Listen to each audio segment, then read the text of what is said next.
Welcome to the Waking Up Podcast. This is Sam Harris.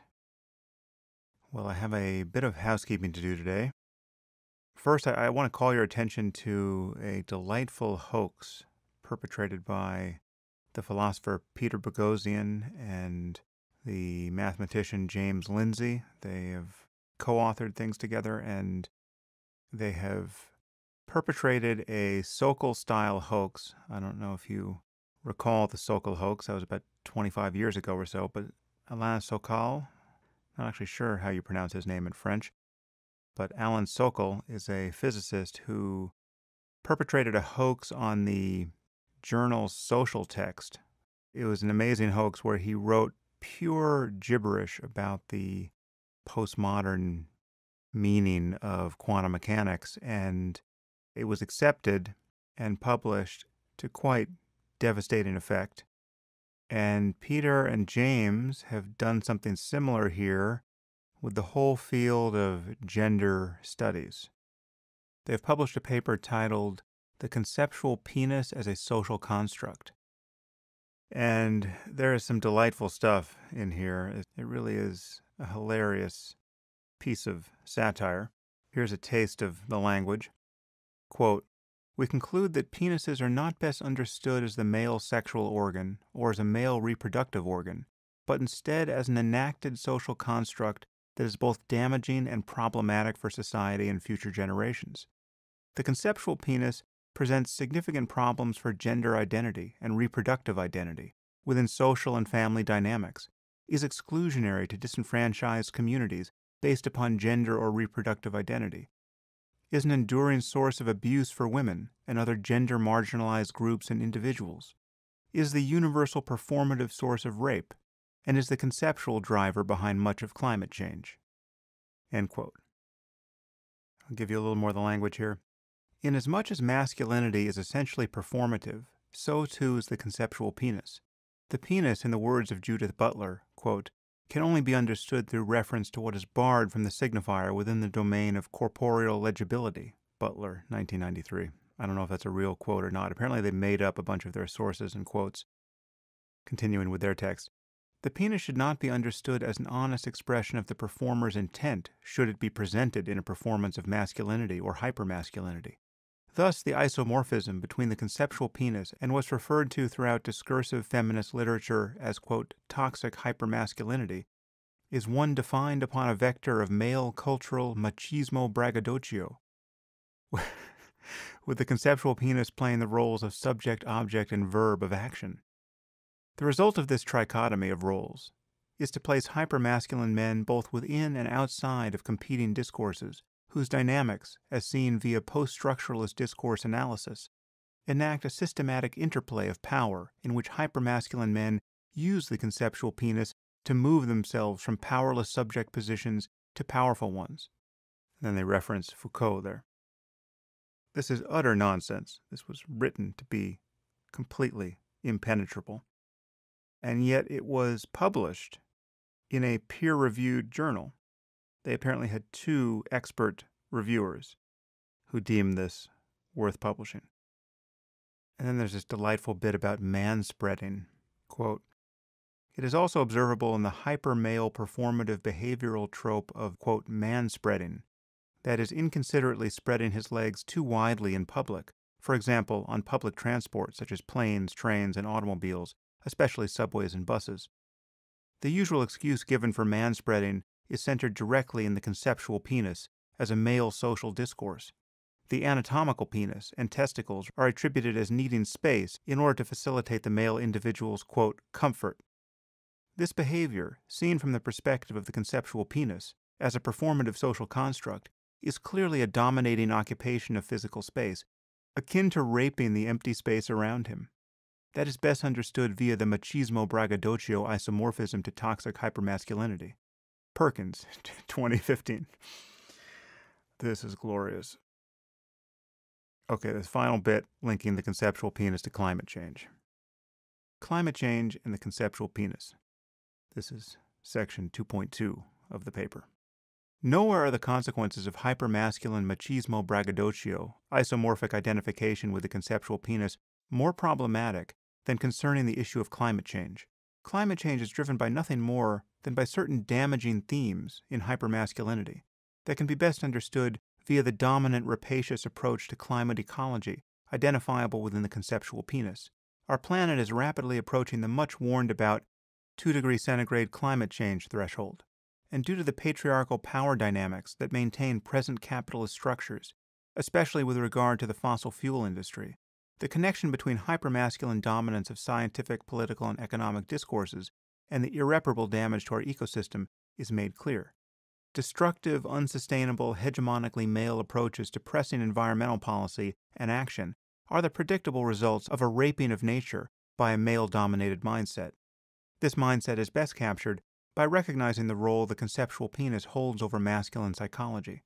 When it is applied to our natural environment, especially virgin environments that can be cheaply despoiled for their material resources and left dilapidated and diminished when our patriarchal approaches to economic gain have stolen their inherent worth, the extrapolation of the rape culture inherent in the conceptual penis becomes clear.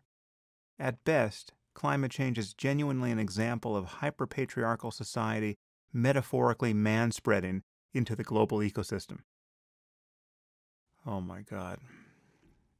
All right, well, this pleasure awaits you at skeptic.com, which is Michael Shermer's site, and he has a whole breakdown of the hoax. Peter Boghossian went by the name of Peter Boyle, and James Lindsay went by the name of Jamie Lindsay. Nice work, guys. Okay, a little more on my live podcast tour that's coming up in the fall. I don't do a lot of public speaking these days. In fact, I was quite astonished to realize not that long ago that I went a year, more than a year, without getting on an airplane. This is largely a consequence of having young kids. I just haven't wanted to be away from my girls for the most part. So I haven't been out there speaking very much, but that is about to change. And I'm organizing a tour which I think will go from probably October into the spring or summer of next year. And I'll do a couple of cities a month. But I need help planning this tour. I need to know where I should be going, and I need to know how big the venues should be when I get there. So I'm preparing an online survey that I would greatly appreciate all of you answering. This is actually a way to help determine whether or not I come to your city, because while I can tell how many people listen to the podcast in each area, it's not clear to me what the demand is in each area. It could be much harder for me to sell out a 2,000-seat auditorium in New York than in Dallas, say, even though there are many more listeners in New York. So if you want to give me feedback in this area and help me figure out the logistics of the tour and even bend the tour in the direction of your home city, I would really appreciate your feedback on the survey. So if you're not on my email list, the first thing to do is join it. You can pause this podcast right now and go to samharris.org/email_sign up, or just go to my homepage and you'll see the newsletter link in the upper right-hand corner. And then probably 2 days or so after I release this podcast, I will send out a link to that survey.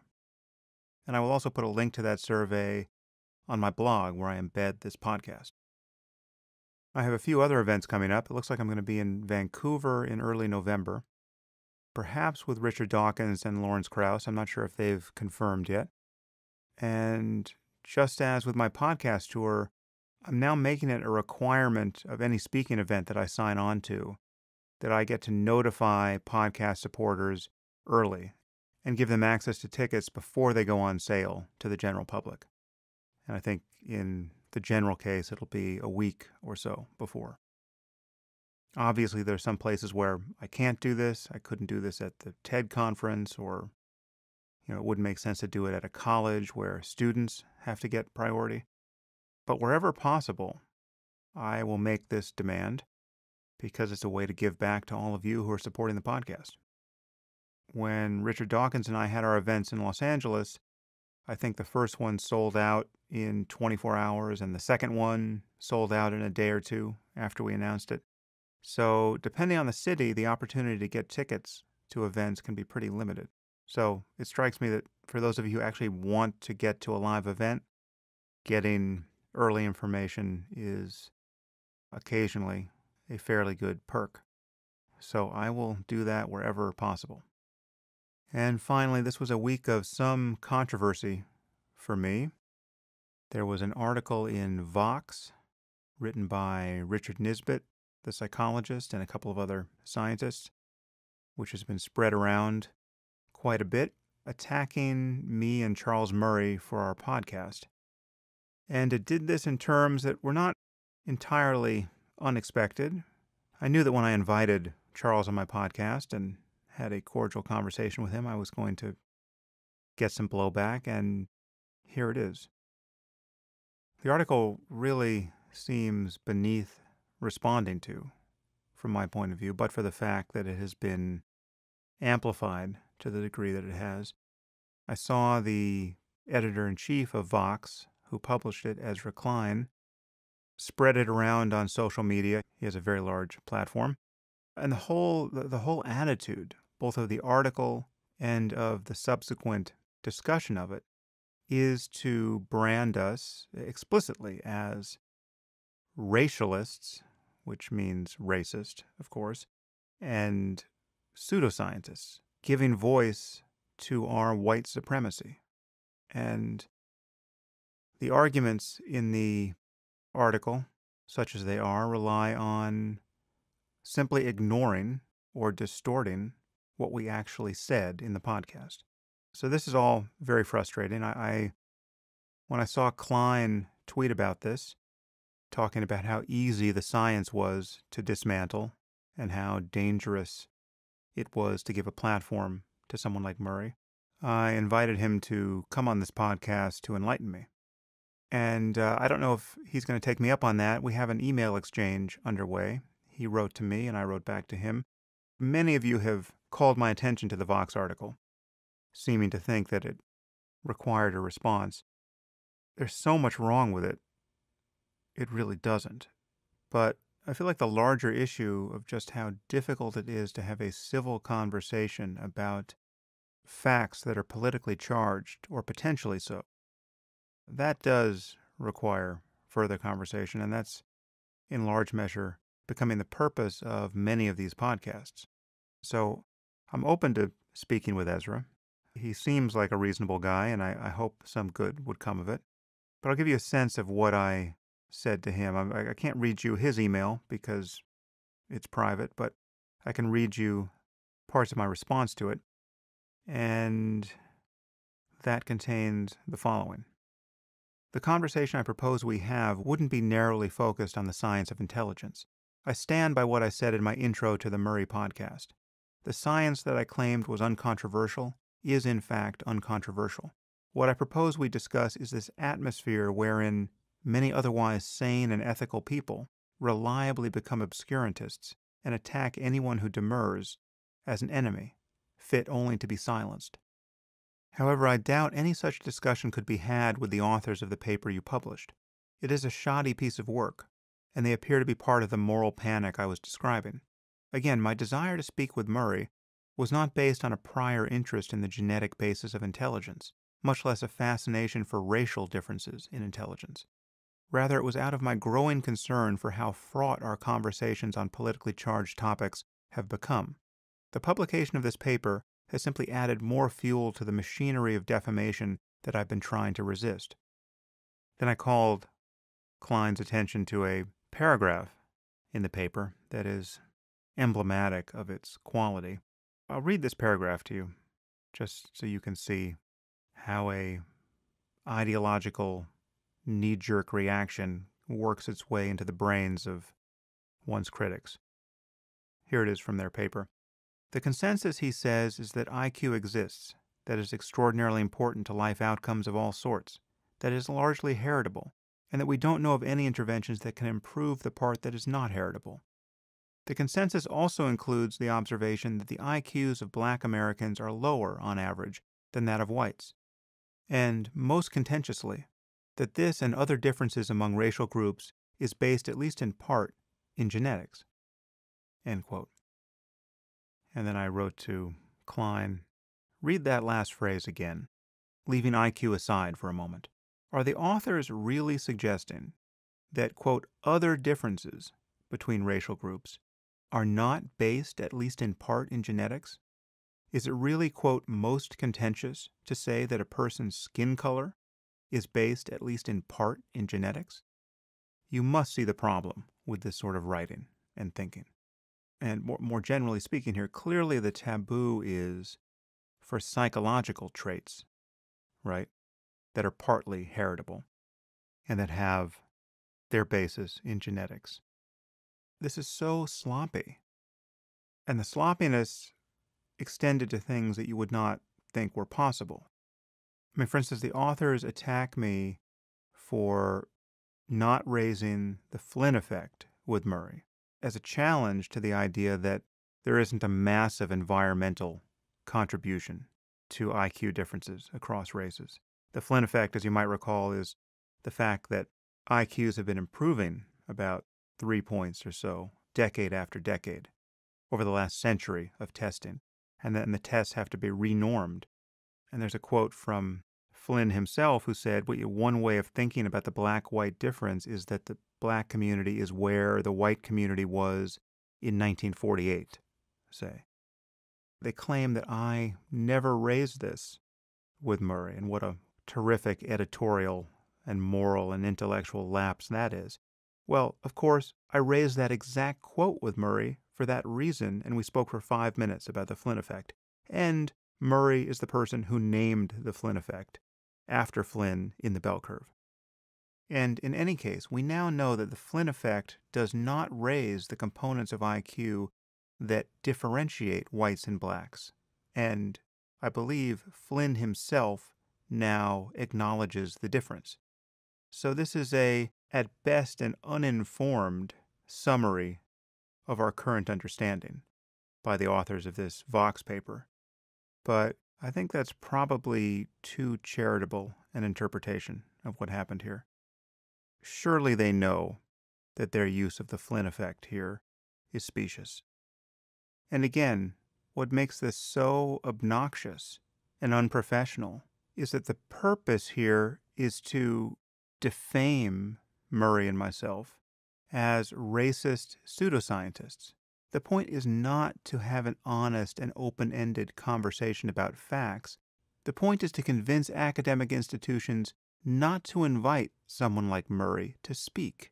And when Klein pushed this article that he published out on social media to his 1.74 million Twitter followers, his first tweet read, "Excellent look at the science that got skipped over and ignored in Sam Harris's interview with Charles Murray. This article is not a look at such science. It is an exercise in cherry picking." Okay, his next tweet. "A point the authors make, and that liberals should consider, is that Murray is less dangerous as an IQ theorist than as a free speech icon." Okay, so Murray is dangerous, and I'm dangerous for having given him a platform. The next tweet.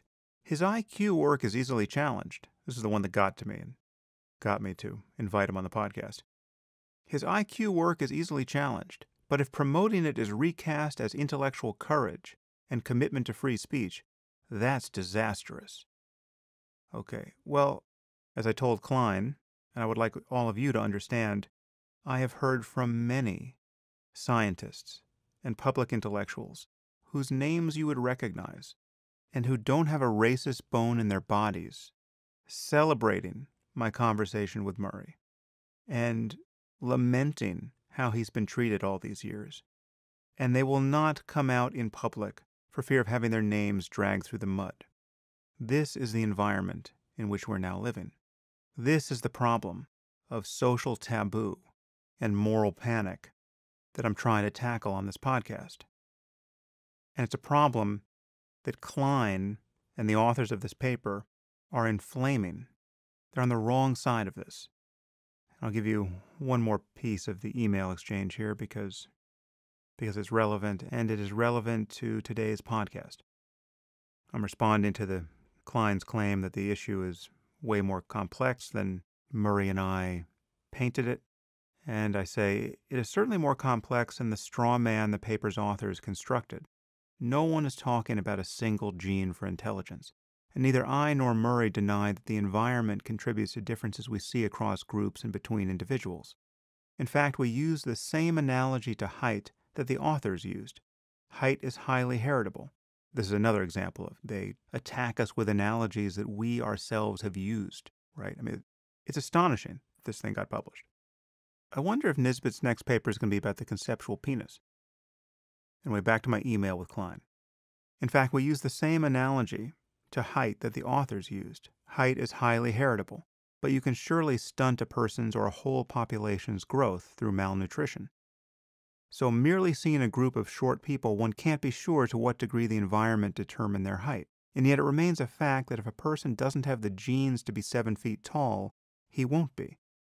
It is utterly uncontroversial to say this.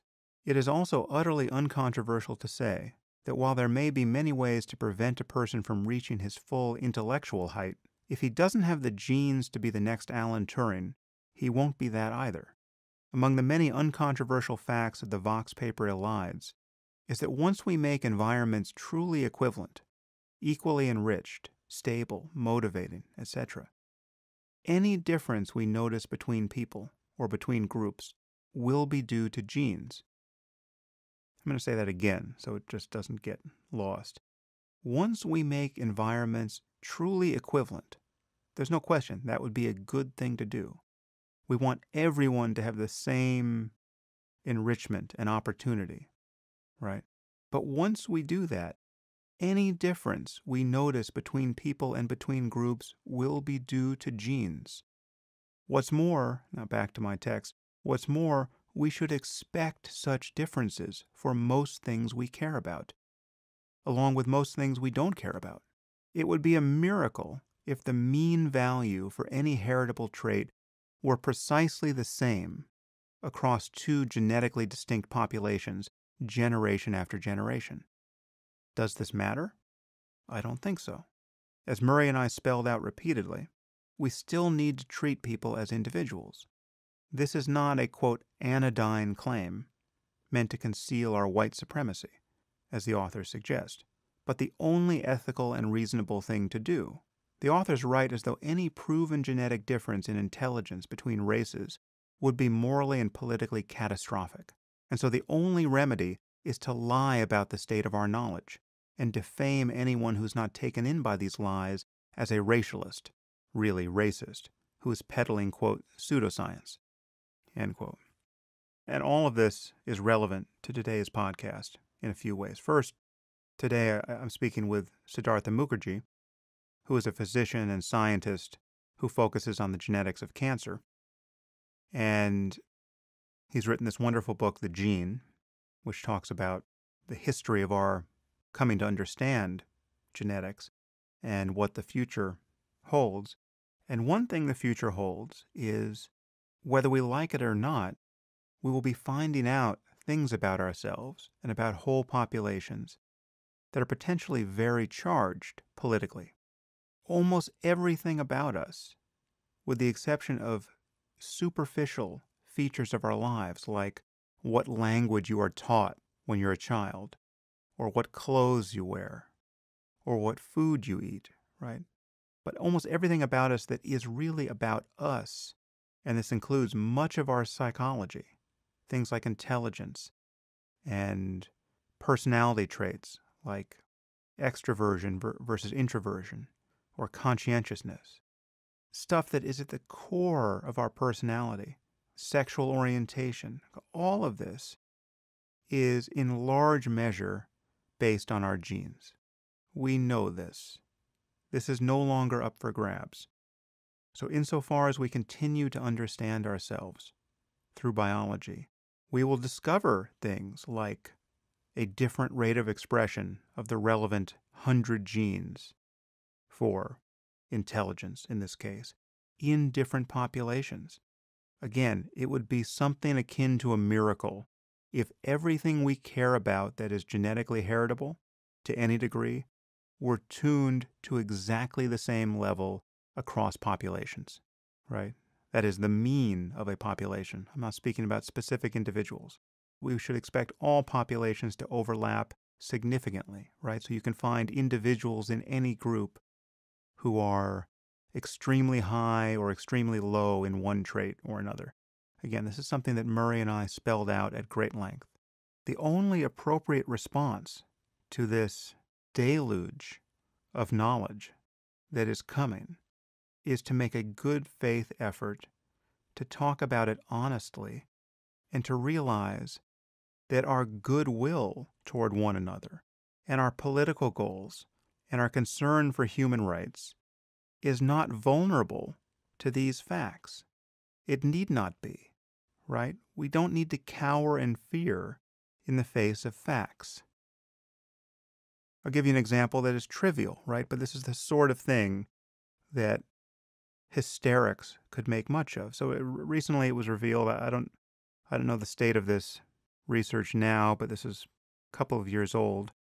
It was revealed that basically everyone who was not African or of African descent had some degree of Neanderthal DNA in them, right? So only pure Africans or people of pure African descent were pure Homo sapiens, according to this genetic research.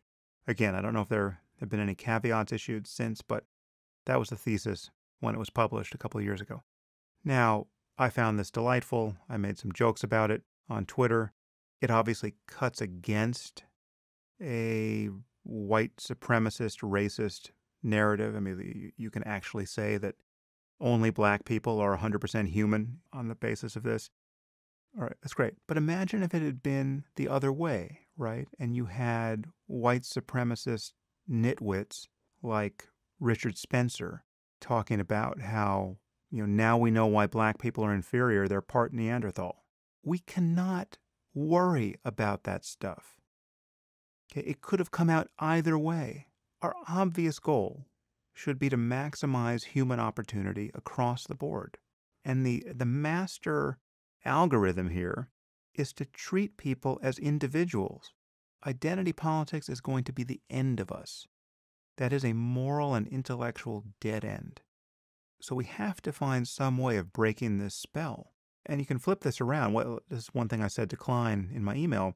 Notice how little you or anyone else cares about the data that shows that Asians have a higher mean IQ than whites. How likely is anyone to defame somebody who reports those data? This is a disparity that no one is thinking about. This is not a problem we need to correct for. We need to give everyone the opportunities that they can most take advantage of. And it is true that in any population, most people can't take advantage of the opportunity to be a theoretical physicist. That is a game you can only play with a certain IQ. Just as you can't be an Olympic sprinter unless you have a certain complement of fast twitch muscle fibers. Both of these abilities, mental and physical, have their basis in human biology. These are not the sorts of facts that should inspire witch hunts. As to why it's relevant to today's podcast with Mukherjee, on one level this is just an unhappy accident, but Mukherjee, in his book The Gene, as you'll hear, Mukherjee took a different line with Murray than I did. And it was one that I thought not altogether fair. And this was not something I was going to raise with him in the podcast, but what happened is people who heard my podcast with Murray and who have read Mukherjee's book noticed the disparity here and urged me to talk about it with him. And this was often in the spirit of not being satisfied with the conversation I had with Murray.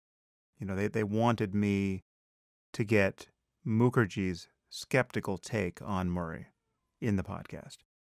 And then when this Vox article broke about 24 hours before, I just couldn't avoid it, and it kind of pushed our conversation in an odd direction, I felt, bringing it in. But this is what this podcast is for. The whole point is to talk to smart people about important topics.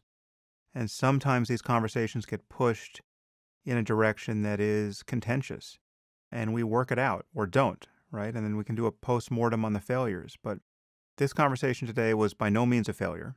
And I think the most important thing about it, vis-a-vis the controversy over my podcast with Murray, is that you will hear in Mukherjee someone who disagrees with Murray and me to some degree about just how much can be said at this moment about intelligence scientifically. But this is someone who does not endorse the vilification of Murray at all. Anyway, with that preamble, that is all to prepare you for the second hour of this podcast where I, for reasons that would otherwise be somewhat inexplicable, I take the conversation in the direction of this controversy about intelligence and race. All right, so after that very long preamble, let me properly introduce today's guest. Siddhartha Mukherjee is an oncologist and researcher. He is an assistant professor of medicine at Columbia University and a cancer physician at Columbia University and NYU Presbyterian Hospital. He's a former Rhodes Scholar. He graduated from Stanford, the University of Oxford, where he got a PhD in studying cancer-causing viruses. And he got his medical degree from Harvard Medical School. His laboratory focuses on discovering new cancer drugs. He's published articles and commentary in such journals as Nature, the New England Journal of Medicine, Neuron, and in publications like the New York Times and the New Yorker and the New Republic. He won the Pulitzer Prize for his book on cancer, The Emperor of All Maladies. And his most recent book, which is the topic of our conversation, is The Gene, An Intimate History. And now I give you Siddhartha Mukherjee. I am here with Siddhartha Mukherjee. Siddhartha, thanks for coming on the podcast. Yeah, my pleasure. Well, listen, you have a great job, it looks like. You're doing amazing things in the world on at least two fronts. I just want to start, before we get into your book, I want to start by getting you to describe what it is you do and how much of your time is spent in each of these two careers. I mean, you have a career as a physician and as a writer, both at very high levels. So describe what you're doing. So I'm a physician scientist, and the particular area I work on is in the clinical realm. I work on leukemias. I'm an oncologist, so I treat cancers. I see patients with cancer. My area within cancer is leukemia and lymphoma, basically cancers of blood cells. Although I certainly see other cancers as well and treat other cancers as well. Much of so that's one aspect of my physician scientist life. The other part is I do laboratory research. I do basic cancer research. Our laboratory has really a couple of major fronts. We can talk about them, but I work on cancer genetics. We've discovered genes that are implicated in cancers, particularly blood cancers. And we try to use that information about cancers to try to figure out how to treat, make new treatments, and then bring that all of that stuff back to the clinic to sort of make a difference in human lives. So it's it's been called bench to bedside, but of course it's a long and complicated route. So that's the world I live in. I have a laboratory actually across the street from where I see patients. So in a rather physical sense, I'm in the road in between. So now I cut you one job short. You have three jobs. You're a physician, you're a scientist, and you're also a writer. So, and how much of your time is spent writing these books we're about to talk about and your New Yorker pieces? The time is spent. It's very uneven. My primary life is as a physician scientist. But then when the books come, the birth of a book is like the birth of a baby. The books take over your life for a while. Though sometimes bloodier. They take over for a while, and then they go out into the world, and eventually they sort of take on a life of their own. One thing that's nice is that for the first book, Emperor of All Maladies, I then collaborated with Ken Burns and a bunch of other people, cancer geneticists and cancer biologists, on making a documentary. So I was that book sort of acquired a second life, if you will, and that's going to happen with The Gene as well. We're going to Ken Burns is again going to do a PBS documentary on The Gene. So it's a somewhat, it's like a sine curve. It goes up for a while, then it dies down for a bit, then goes up for a while, etc. And the New Yorker is not the only outlet that I write for. I write for the New York Times Magazine. Actually, I've written much more for them in the past, and also for other places like Vice, where I do also some editorial work. But really, it's all focused on questions. I write pieces not because I'm on salary at any of these places, but because I am interested by when a topic interests me, or when the editors want to excerpt things from the book, is when those pieces appear. That either book excerpts chosen by the editors, or they're topics that I initiate because I'm interested in them. Right, right. Well, I want to talk about The Gene in particular, your more recent book. I have some questions about cancer I'd like to ask you at the end. Unfortunately, I have not read Emperor of All Maladies, for which you won the Pulitzer, but I've read The Gene, and that's your more recent book, and that gets to some really fundamental science, obviously, but fundamental questions of human existence and public policy and ethics. And this is as rich a topic as anyone can find in the 21st century. And I want us to move through it fairly systematically because I can assume a fairly or even a very educated audience on this podcast. And in other episodes, I would be happy to use a term like phenotype without bothering to define it. I would just assume that people can look it up if they're confused. But in this conversation, I think we should do our best not to leave anyone behind on anything because the topics are so fundamental and important. That would be great. And stop me when you think that, when the whole point of the book is to minimize jargon. Now that involves some simplification, Yeah. uh, necessarily. So we'll try to cut the right balance, but that's a tough thing to do because the audience, as you're saying, is simultaneously very sophisticated. But some of the issues here are so fundamental that if we gloss over them, I suspect we'll lose sight of very important issues. Yeah. And they're just interesting facts that jump out of even the definition of a word that you are quite sure you understand and use without any self consciousness. Let's start where kind of the path you take through the book. It's very much of a historical tour of our understanding of the basis of life and inheritance. So you trace it from its beginning in really in just philosophical speculation. You start with Pythagoras and Plato and Aristotle, but then it wasn't until Mendel that we arrive at a crucial understanding of the atomic and information theoretic aspect of inheritance. So just remind people about the significance of what Mendel did. Well, if it's okay with you, let's start with a little before Mendel. Let's start with people that you mentioned: Pythagoras, Aristotle, Plato. The question of human heredity. Why is it that we look like our parents? Why do we look unlike our parents? Is a question that really obsessed people, scientists, thinkers, philosophers for generations, and twinned to that idea. And it's very important to make it very clear, is that even in Plato, even in Aristotle, you have simultaneously the desire to understand heredity and a desire to manipulate human heredity. Those things come hand in hand. That's one of the messages of the book, is that no sooner have we begun to understand the principle of or principles of heredity, because of the aspirations that we have as humans to guarantee. It's some ancient desire, clearly, but to guarantee the best for our children. The minute the heredity does not live in abstraction even for a minute, it immediately becomes concrete. It immediately becomes it jumps to life, literally, and makes and begins to work its way into fundamental questions about who are we, what do we want to transmit, how do we aspire to see ourselves, how do we aspire to see our children. Aristotle wrote about this. Plato wrote about this. They didn't understand what heredity was necessarily in current scientific conception, but they had strong ideas about it, and those ideas were powerfully twinned to the notion that they would change human beings if they could manipulate it. Mm. Well, that we're going to get to the topic of eugenics, but I think the punchline I take away from what you just said is that eugenics on some level is unavoidable. I mean, we all begin attempting to practice it the moment we start thinking about genes.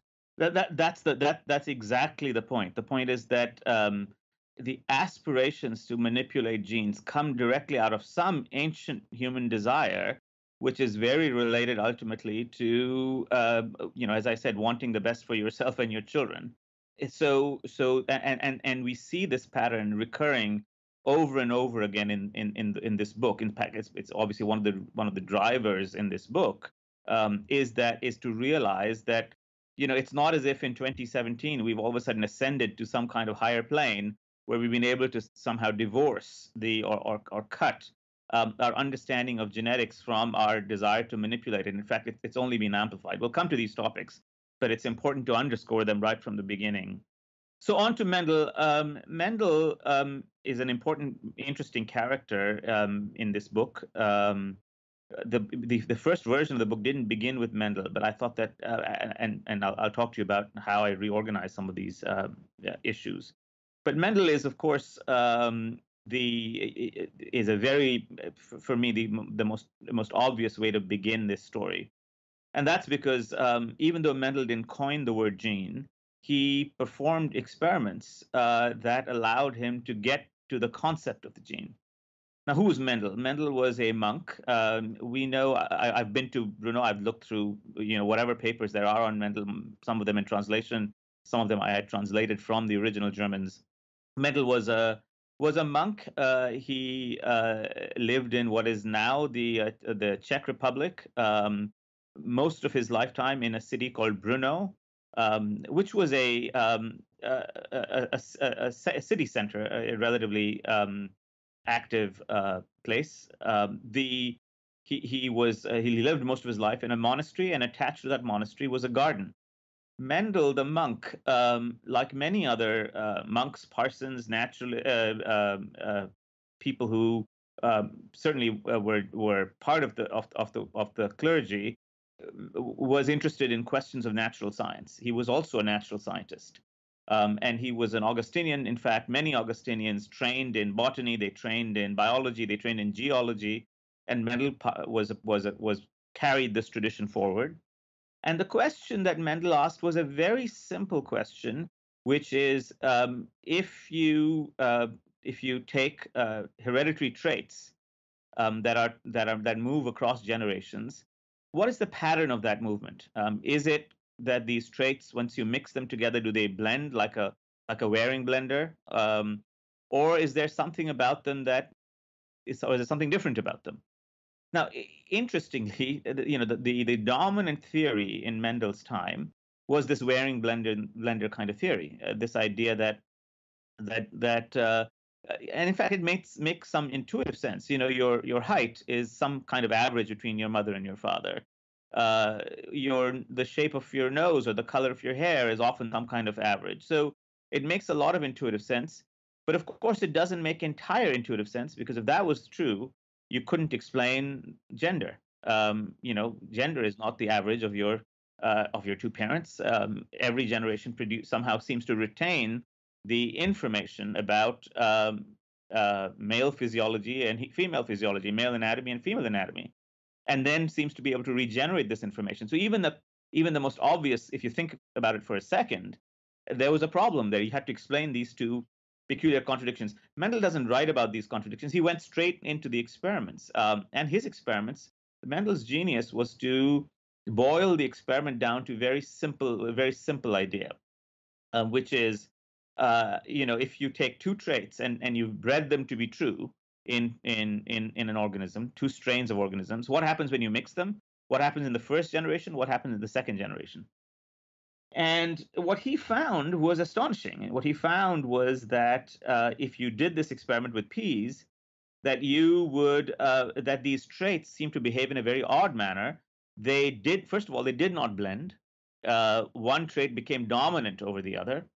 The second thing was that as they moved through the generations, the traits didn't go away. They had the capacity to be retained in some kind of indivisible, or we struggle for analogies, atomistic form. It couldn't be split apart. They didn't as the Waring blender didn't blend them all away. They remained true to their original essence. And then he also found that they acted independently of each other. They were really somewhat like particles. Now, there's a lot of debate looking back at Mendel, whether he was solving the problem of heredity in general, whether he was interested in plant hybridization, so the smallness of his experiment. I happen to believe, having read Mendel over and over again, that he was very aware that his experiments had something important to say about how organisms create their form and function. So he, of course, didn't use the word gene. If you read his papers, and perhaps this is the way to read them in contemporary times, if you read the papers, you do get the sense of his idea that information is involved. He codes the idea of a gene. He called it a big A and small a, for instance. So I don't know how history will sort of eventually solve the question of how much Mendel knew about what he had eventually found.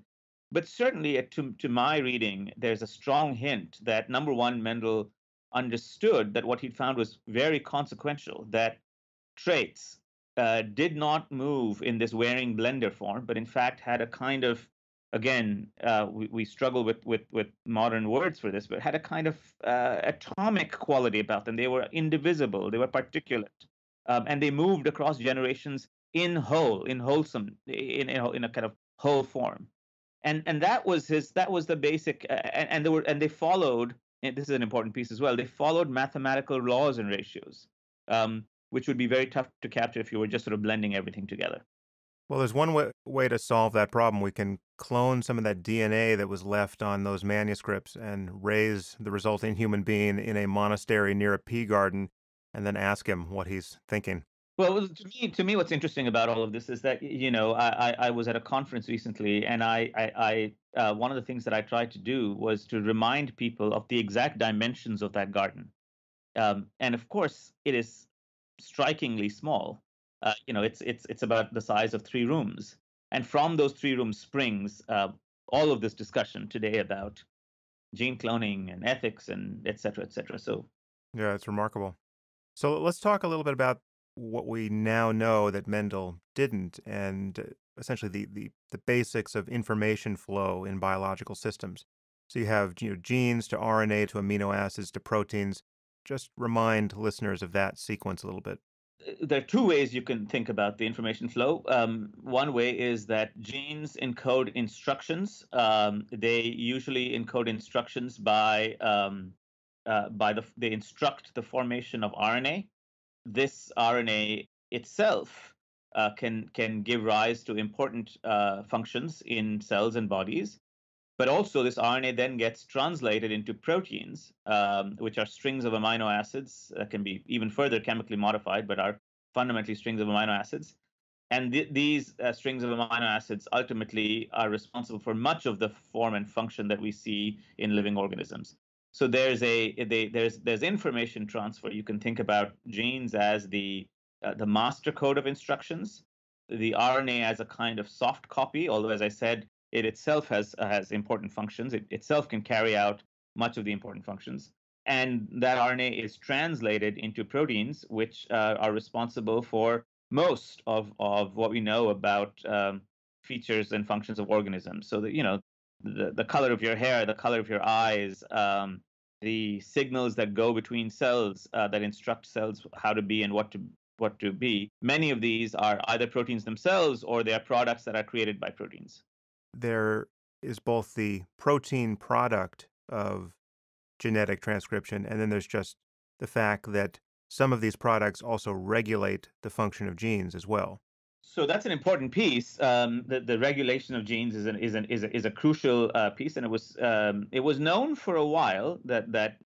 So the question, of course, is the cells in your eye and the cells in your retina and the cells in your blood have essentially, give or take some exceptions, the same genetic information, the same DNA.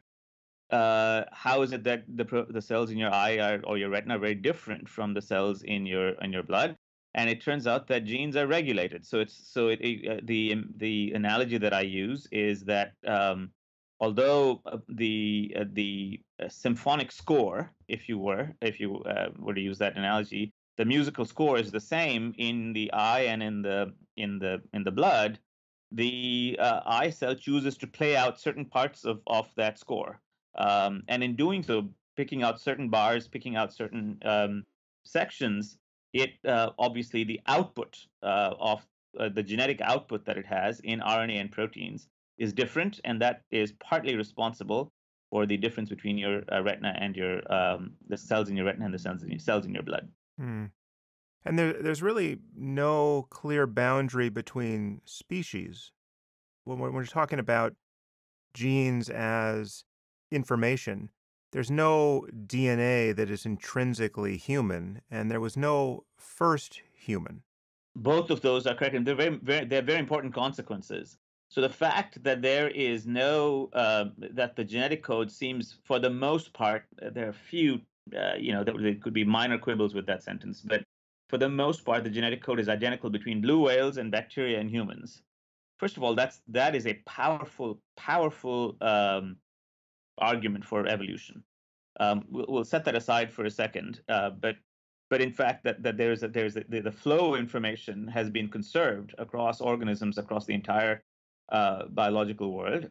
And you're right, there is nothing fundamentally human about human DNA. If you were to put, as experiments have shown, you can put a yeast gene into a human cell, and for the most part, the human cell will take that yeast gene and make RNA and proteins out of that yeast gene. You can take a viral gene and put it into a bacterium, and for the most part, the virus will take that viral gene, make RNA and protein out of that viral gene, and there's nothing intrinsic to one versus the other.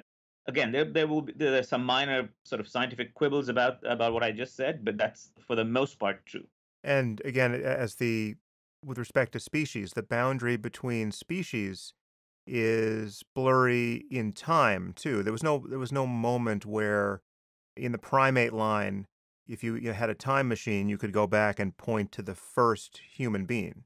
They're exactly right. It depends on what we mean by blurry. In a genetic sense, there's continuity, but of course, as you know very well, part of the formation of species is reproductive isolation. So and thereby leading to the formation of species. So in a genetic sense, you're absolutely right. There's continuity, um, but that itself, doesn't make species. Species formation is, I mean, I discussed it a little bit. It's not the central subject of the book, but species formation is a little bit more complicated than just genetic continuum. Yeah. So I want to just touch on this topic of eugenics because you can't avoid it for long. And as you just indicated, this is just part and parcel of understanding what genes are or even attempting to understand them. And this idea that now obviously eugenics is a highly stigmatized word for good reason given fairly recent human history. And we can talk about that, but just this basic issue of caring about how the next generation turns out as a possible parent. I mean, if you marry a person because they're smart and beautiful and not too crazy and you think they'll be a good parent, and you wouldn't select them as a mate if they weren't these things, this seems to amount to a very crude form of eugenics, doesn't it? Well, eugenics has kinship and mate selection, etc., are topics of their own. I mean, the way I like to think about eugenics, you're right. There's it seems that there's an ancient desire that we have, which is ultimately related to the idea of how to best create the best future for our children. That's an ancient desire. Eugenics has to do with there's a so it's important to distinguish between those aspirations which are present in multiple cultures, present in ancient cultures. Eugenics is a kind of deliberation on that idea. It brings it to a particular kind of self-consciousness, and it is the idea that we can deliberately, prospectively, intentionally manipulate human heredity in order to create the best humans for the second in the next generation, and in doing so improve the human race or species. These were Victorian words, but we have to use them here, in general. The forward march, as it were. I mean, look, the reason we're having this entire conversation, I think, is that we're at a pivotal moment in history. We'll talk, I'm sure, more about this. But as you know, just to give the listeners a kind of advanced flavor, um, 3 or 4 months ago, the National Academy of Sciences wrote a document saying that for the first time it would be permissible under extreme circumstances, under conditions where there's a disease that causes extraordinary suffering, to intervene on the human genome in a manner that would make that information perpetually, permanently heritable in humans. In other words, in sperm and egg forming cells, Right. so-called germline genetic or genomic modification. Everyone who's listening to this should know or will know that this is a momentous uh, point in history. We are essentially saying that we are a machine that has begun to learn to read and write its own instructions. So therefore, the question arises, when in the past, when have what has happened when we've been tempted to read and write our own instructions? And just to point out, there's an ancient drive in here. The writings go back to Plato and Aristotle, but the self consciousness arises particularly in the late 18th and 19th and 20th century. So the word eugenics is coined by Francis Galton, a cousin of Darwin's, and Galton imagines that if that he and others can manipulate human heredity to produce better human beings and thereby improve the human condition in general, alleviate suffering, and improve the human condition in general. And in fact, one of the things that's important about eugenics in this first phase is that it is embraced by many Victorian progressives. It is thought to be a progressive idea. It's thought to be an idea which we should be subscribing to, because what else? What other better way that is there to improve the human condition than take the horns and the reins of heredity in your own hands? Many famous Victorian progressives sign on to this. You can list them they're listed in the book. And then there's a second phase. The second phase is that eugenics then moves to the United States. So it undergoes a kind of manic adolescence in the United States. This is a time from around 1910s to the 1930s, when it is also the rage in the United States. Offices of the Eugenics Record Office is soon set up, and in England, eugenics meant selective breeding. In America, the twist was placed on it. Eugenics became the possibility of selective sterilization. That if you were an imbecile or a moron, or had genetic or was perceived to be genetic or hereditary problems. We should remind people that those were technical terms: imbecile, Yes, moron, we should idiot. remind people that, yeah, in fact, yeah, I point that, it's pointed out in the book, but I'm using these, and they were loosely used, but they were powerful technical terms invented to sort of service the eugenic engine. If you had a particular level of intelligence, you were called an imbecile or a moron or a high grade moron, low grade moron, etc. But the point was that very soon, by the late 1920s and the early 1930s, even the courts in the United States had agreed that, in fact, men and women who had these kinds of hereditary traits should be sterilized by state mandate, and thereby, again, in the hopes of improving human heredity. And many men and women were, in fact, sterilized based on these grounds. And the story that I tell in the book is that of Carrie Buck, a young woman who was falsely probably found to have a hereditary condition of imbecility, as I said, most likely because of really manipulation of information by the state.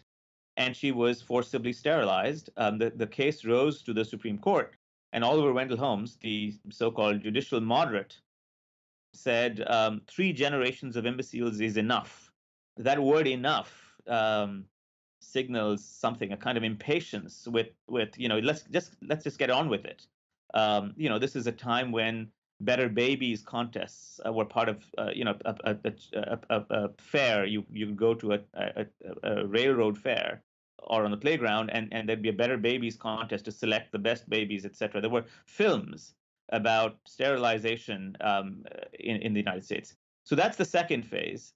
And the third phase is the one that we're most familiar with, is that the idea then metastasizes to Germany, where from selective breeding and selective sterilization, it morphs into selective extermination. If in England, we could breed the better humans. In the United States, we could sterilize them and thereby prevent their births. then in Nazi Germany, the logic was extended. Why not just exterminate them? And on that grounds, initially, the German scientists began to exterminate, again, following the United States, those that are considered genetic defectives. This is their terminology. And very soon that morphed into the idea that, genetic defectives, well, why not then exterminate racial defectives? And thereby that ultimately launched what we know as sort of racial eugenics in Nazi Germany, the extermination of Jews and other races as well. Yeah, well, one clear variable here is just the means of intervention available to us. So, in a world where the only choice is between selective breeding, forced sterilization, and exterminating people, well, clearly those methods are so crude that they would only tempt people who are either fundamentally deranged by some ideology or lacking in compassion to a degree that is just So pathological. what's interesting, but let me interrupt this though. What's interesting is that I agree and disagree with that, and that's the point of the first part of this book. In fact, when the Victorians were speaking, or I should say, when Galton and his associates were speaking about human heredity in this manner, One thing I should say, I think I spoke a little too loosely in grouping selective breeding with the other two. I mean, I can see that's how that's the selective point. The breeding point is is tempting for exactly people. that. That Yes. that that that that. In fact, we should remember and be very remind ourselves that this history was a gradual stepping into blood, as it were. And in fact, it's not as if the Nazis all of a sudden one day woke up and said, "Oh, this would be a nice way to improve the human race." They followed the road to the road to health through the best genetic intentions of the progressives of the 1890s and 1900s in the United States and in England. Yeah, yeah. And again, it comes down to the technical means available. So, for instance, if the question is whether or not a person with a heritable disability should be allowed to have a child that will have that disability or will likely have that disability, that's a very interesting and difficult ethical question depending on what the disability is and the likelihood that some as yet unborn child will inherit it. But it becomes a trivially easy question to answer in favor of intervention if the intervention is trivial to apply. So if you told me that, well, this aspiring mother who doesn't want the state to meddle in her life at all, stands a 99% chance of giving birth to a deaf child, say, but if she'll simply take this vitamin that's otherwise harmless, twice during her pregnancy, the risk of this will be removed. Well, then, yeah, the state has an interest in ensuring she takes that vitamin, right? It would be criminally negligent on her part not to take that vitamin. And there's a continuum from that, harmless and trivially easy intervention to the removal of her uterus, right, by a state. So again, absolutely correct. But to remind ourselves, and we're fast forwarding a little bit, but it's important to keep reminding ourselves that in reality, the genetic information in humans has turned out to be more complicated, and thereby raised a spectrum of more complicated questions. Yeah. So again, to use your analogy, to run along the structure of an analogy, for many diseases, the odds turn out not to be 99%, but turn out to be something like 20%, 30%. And some of these diseases are very dependent on other genes that child would inherit. So the context and on the environment. Just to give you a very concrete example, and this is a very intimate example because it happened to me recently. I was giving a talk on cancer genetics, and after that, a woman with a BRCA1 mutation, BRCA1 mutation, with a terrifying history of breast cancer, came to me to talk to me afterwards. And she said her mother and her grandmother had died of breast cancer. She had had two children. She was thinking of having another one. The question she was asking is, should she and could she eliminate the BRCA1 gene mutation forever from her lineage? And the answer is, if not now, very soon. Basically, we have the technologies to allow her to do that. We have the technologies that she could do that by selectively implanting an embryo which lacks that genetic variation. And if in the future we might be able to do that by selectively changing the genomes of her sperm and egg carrying cells or making cells. So, but remember, in her case, the child will not have a 99% chance. We actually, what's interesting about it is we can't really predict. We can predict that the child who's born with the BRCA1 gene mutation will have a multiply higher fold risk of having breast cancer in her future and other cancers, but breast cancer in her future. But we cannot, looking at her genome or looking at her, tell you whether it's going to be at age 30, at age 60, at age 70. Is it going to be an indolent variant of cancer? It's going to be likely very aggressive.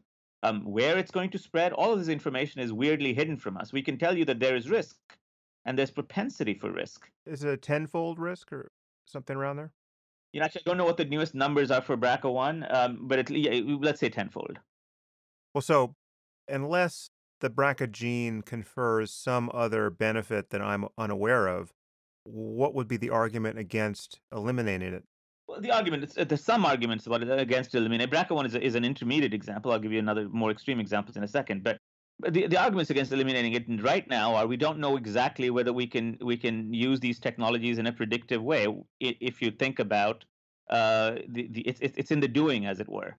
If you think about the intervention into sperm and egg forming cells, when we do these genetic interventions, we're doing these in the lab with other genes, not with BRCA1, but with other genes that we've discovered. When we're doing this in the lab, these interventions, these technologies allow us to do powerful genetic interventions in stem cells, but they sometimes miss and they reach a different target. They're off-target effects. So that's one. The second one is that the interventions that we're doing often, as I said, occur in the context of other genes. So we know very little about how other genes and environments influence it. Sure, BRCA1 will be an example of a genetic variation where we will and are already and will allow genetic interventions in the future. And insofar as it gets simpler, if you go to something like cystic fibrosis, then it's a pretty easy decision, isn't it, to eliminate it? It is an easy decision to allow the elimination. Socially speaking, it's an easy decision to allow the elimination because of the fact that the disease that it's linked to causes extraordinary suffering. Whether an individual woman chooses to or not to exercise that decision, I think, should be left up to her. And the point is that one of the things that the history is teaching us, I think, is that state mandates are not very successful here because they end up intervening on individual liberties. The states can provide guidance. They can provide the options of what would happen. But it seems to me that once the state got into the business of forcing a woman to have only one, a prescribed kind of genetic lineage, I think for me that steps a little too far. But now, is that intuition of yours technology dependent? I think you're picturing kind of a forced in vitro conception as opposed to a natural one. Whereas if the intervention could be as easily applied as taking a harmless pill, then do you still feel the same way about it? Again, I'm talking about cystic fibrosis. I think I would feel the same way about it. I don't think it's intervention dependent. I think it has to do with allowing humans the liberty to choose what kind of heredity they choose to transmit. And there's some historical precedent for this. Obviously, Down syndrome is an important historical precedent for this, which is that the state provides guidance as to what the life of a child with Down syndrome may be like. And even there, we very, very, very much know there's a wide spectrum.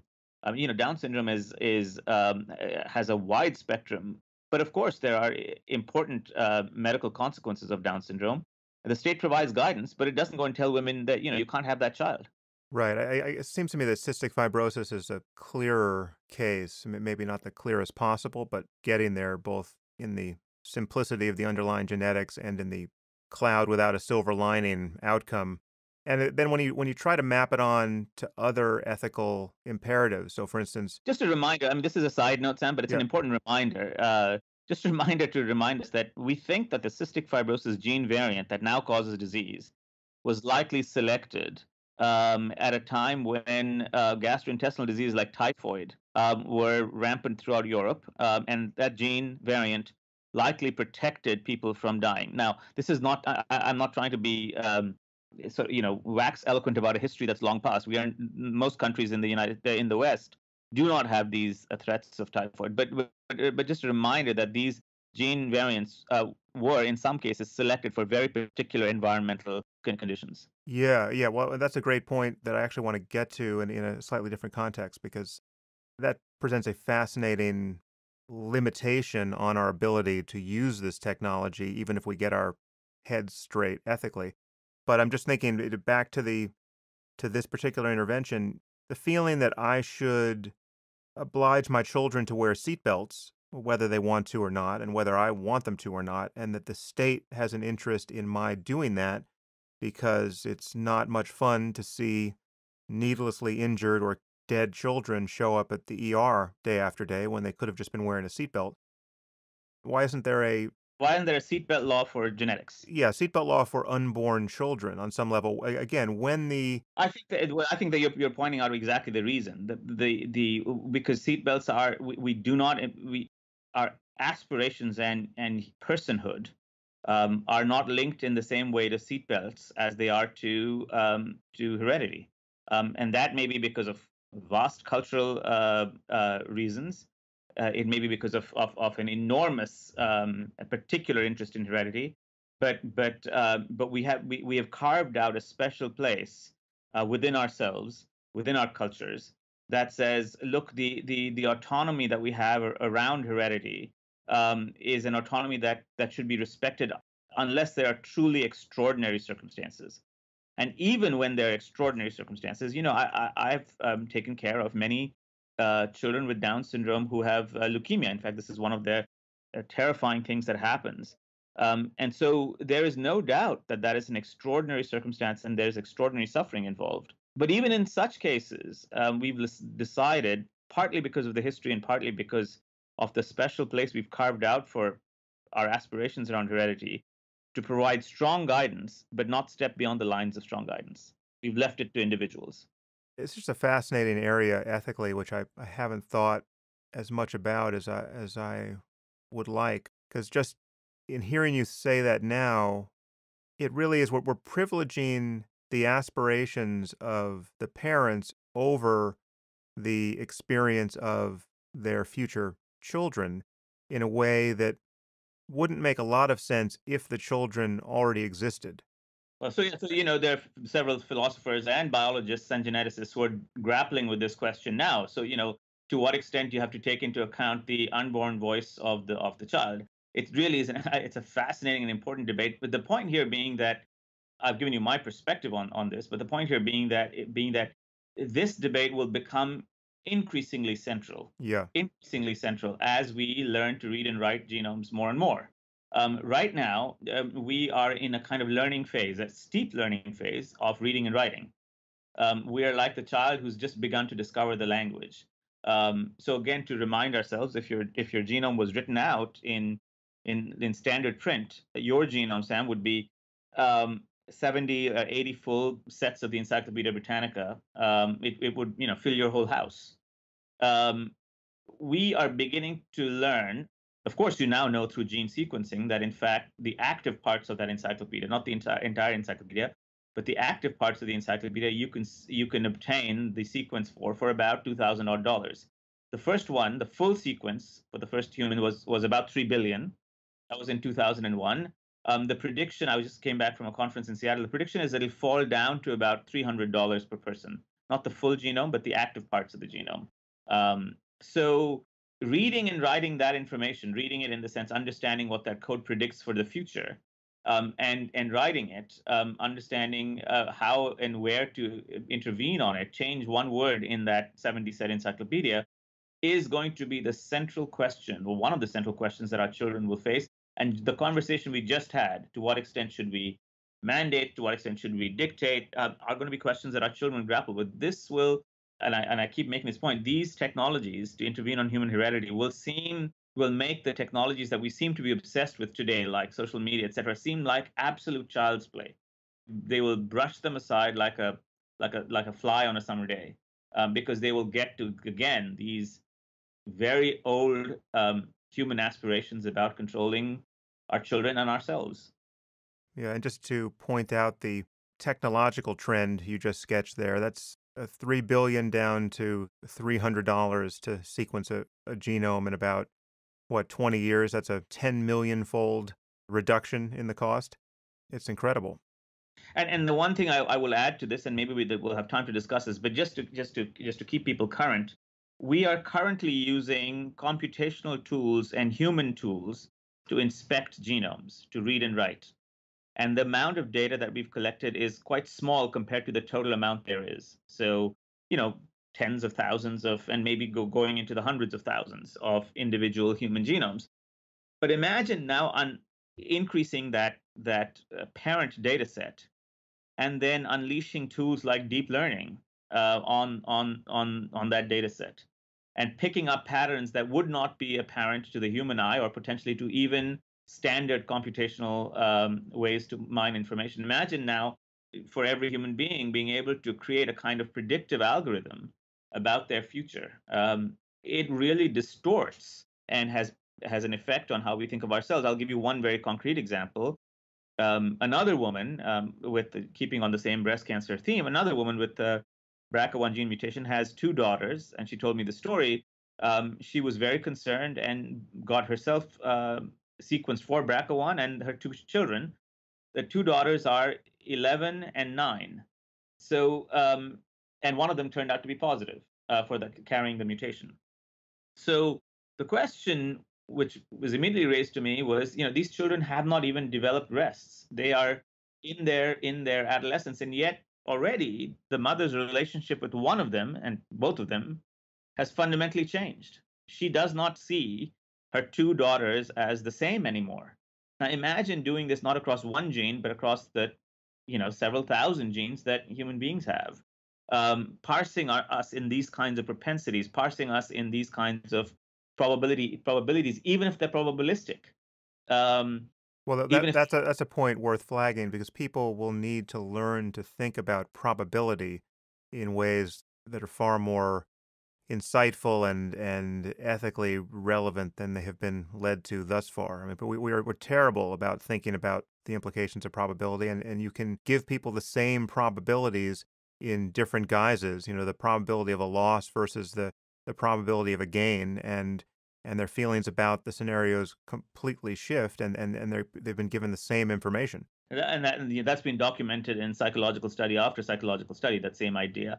But yes, absolutely, getting to that central point of this, which is to say that, and let me be very clear about something, and it's very clarified in the book many times, and let me be clear about it yet again, that in most cases, for most human features, genes are not autonomous. They interact with environments, they interact with chance to produce the ultimate feature. Most human features that we commonly see are the products of multiple genes, gene variants interacting with each other, interacting with environments, and interacting with chance. So not only is there the probability of the combinatorial business of the genome, which gene variants you inherit in what combination, but of course there's a role for the environment, which has to be factored in and may be factored in the future, and a role for chance, which may be factored in the future. And there's this additional problem which you just raised a moment ago, which is that there's no clear boundary between what's wrong with us and what's right with us. And this is a point you actually spell out in your book at some length. The genes that make people creative, for instance, could be some of the same genes, and it seems rather likely that some of them are, that predispose people to conditions like bipolar disorder. And I mean, there's evidence, I think, with respect to intelligence as well, that some of the genes that are highly correlated with intelligence are also correlated with certain diseases like torsion dystonia. So it could just be, it may be that there's some, in the end, engineering solution by which we can get around this, but it could be that there will always be trade-offs here, that if you're going to grab the dial that can be turned in the direction of slightly more intelligence, or even much greater intelligence or probability thereof, you have your hand on the same dial that is increasing the likelihood that your child will be in a wheelchair. Well, I mean, the examples that we know best, I gave you a couple. Cystic fibrosis is one of them. That gene variant was selected for we think, in conditions where endemic typhoid was rampant. Sickle cell anemia is another one. That gene variant was selected for because it protects. If you have one copy, it protects from malaria and potentially cerebral malaria. And so there are more and more isolated examples of this over time, and I try to describe this very clearly in the book, which is an idea which medical geneticists began to have in the 1960s and 1970s, particularly as we began to understand the human genome in terms of medical genetics. When genetics was an abstraction, or bacteria, this is what happens and this is how regulation happens, an abstraction, things had seemed somewhat simpler. But once you came into the human genome, all the things that you and I've talked about began to be true, or began to read true. Most human traits are not the product of single genes, but of multiple genes. Our capacity to manipulate multiple genes is fundamentally constrained, although changing. We'll come to that in a second. The capacity to predict future phenotype, future traits, future characteristics from a single genome remains in its infancy and may be fundamentally constrained because of environmental and chance effects.